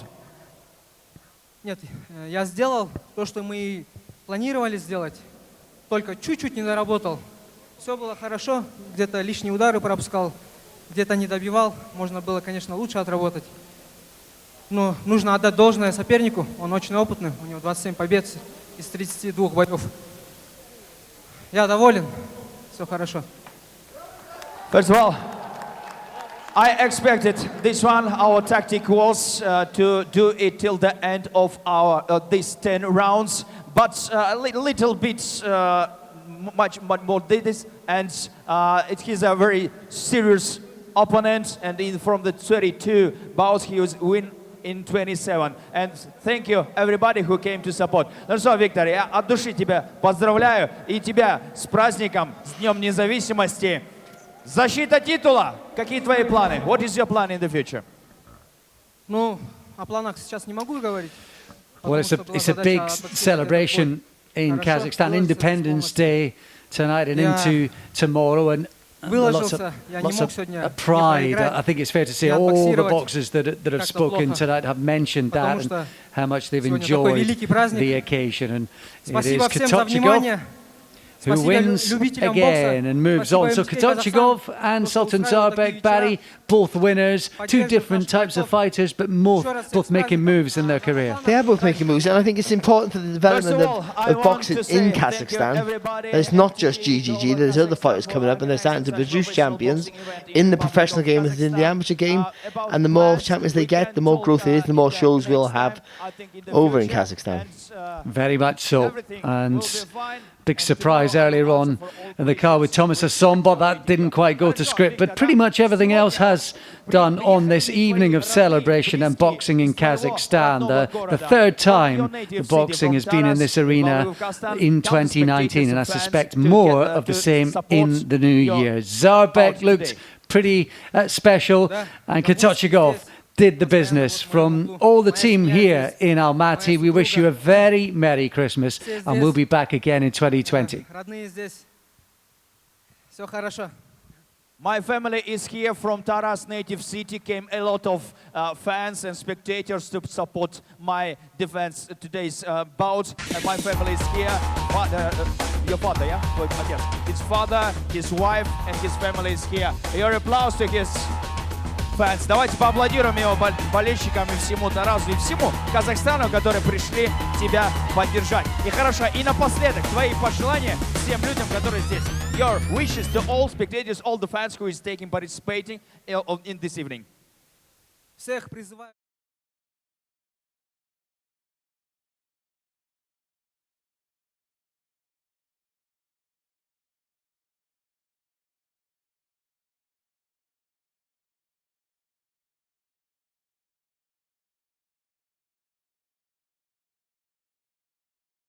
Спасибо своему первому тренеру, гостю Евгению Константиновичу. Алга, Казахстан! First of all, I want to say thank you everybody who came to support this professional boxing.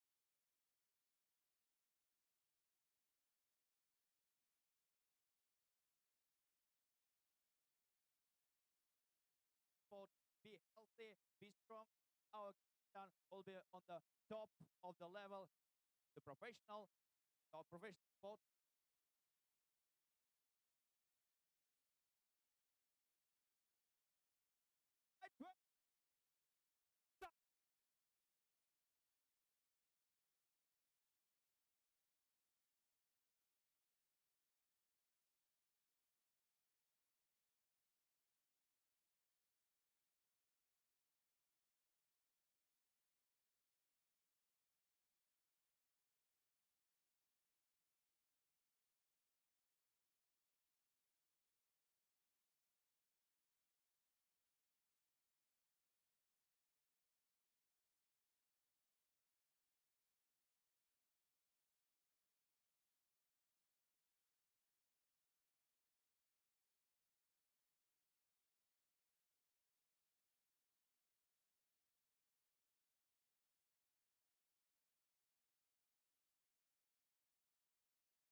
time.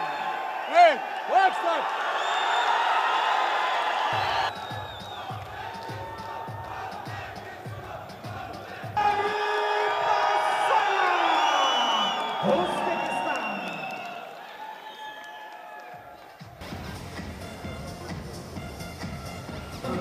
Bir-birin qo'llar yonma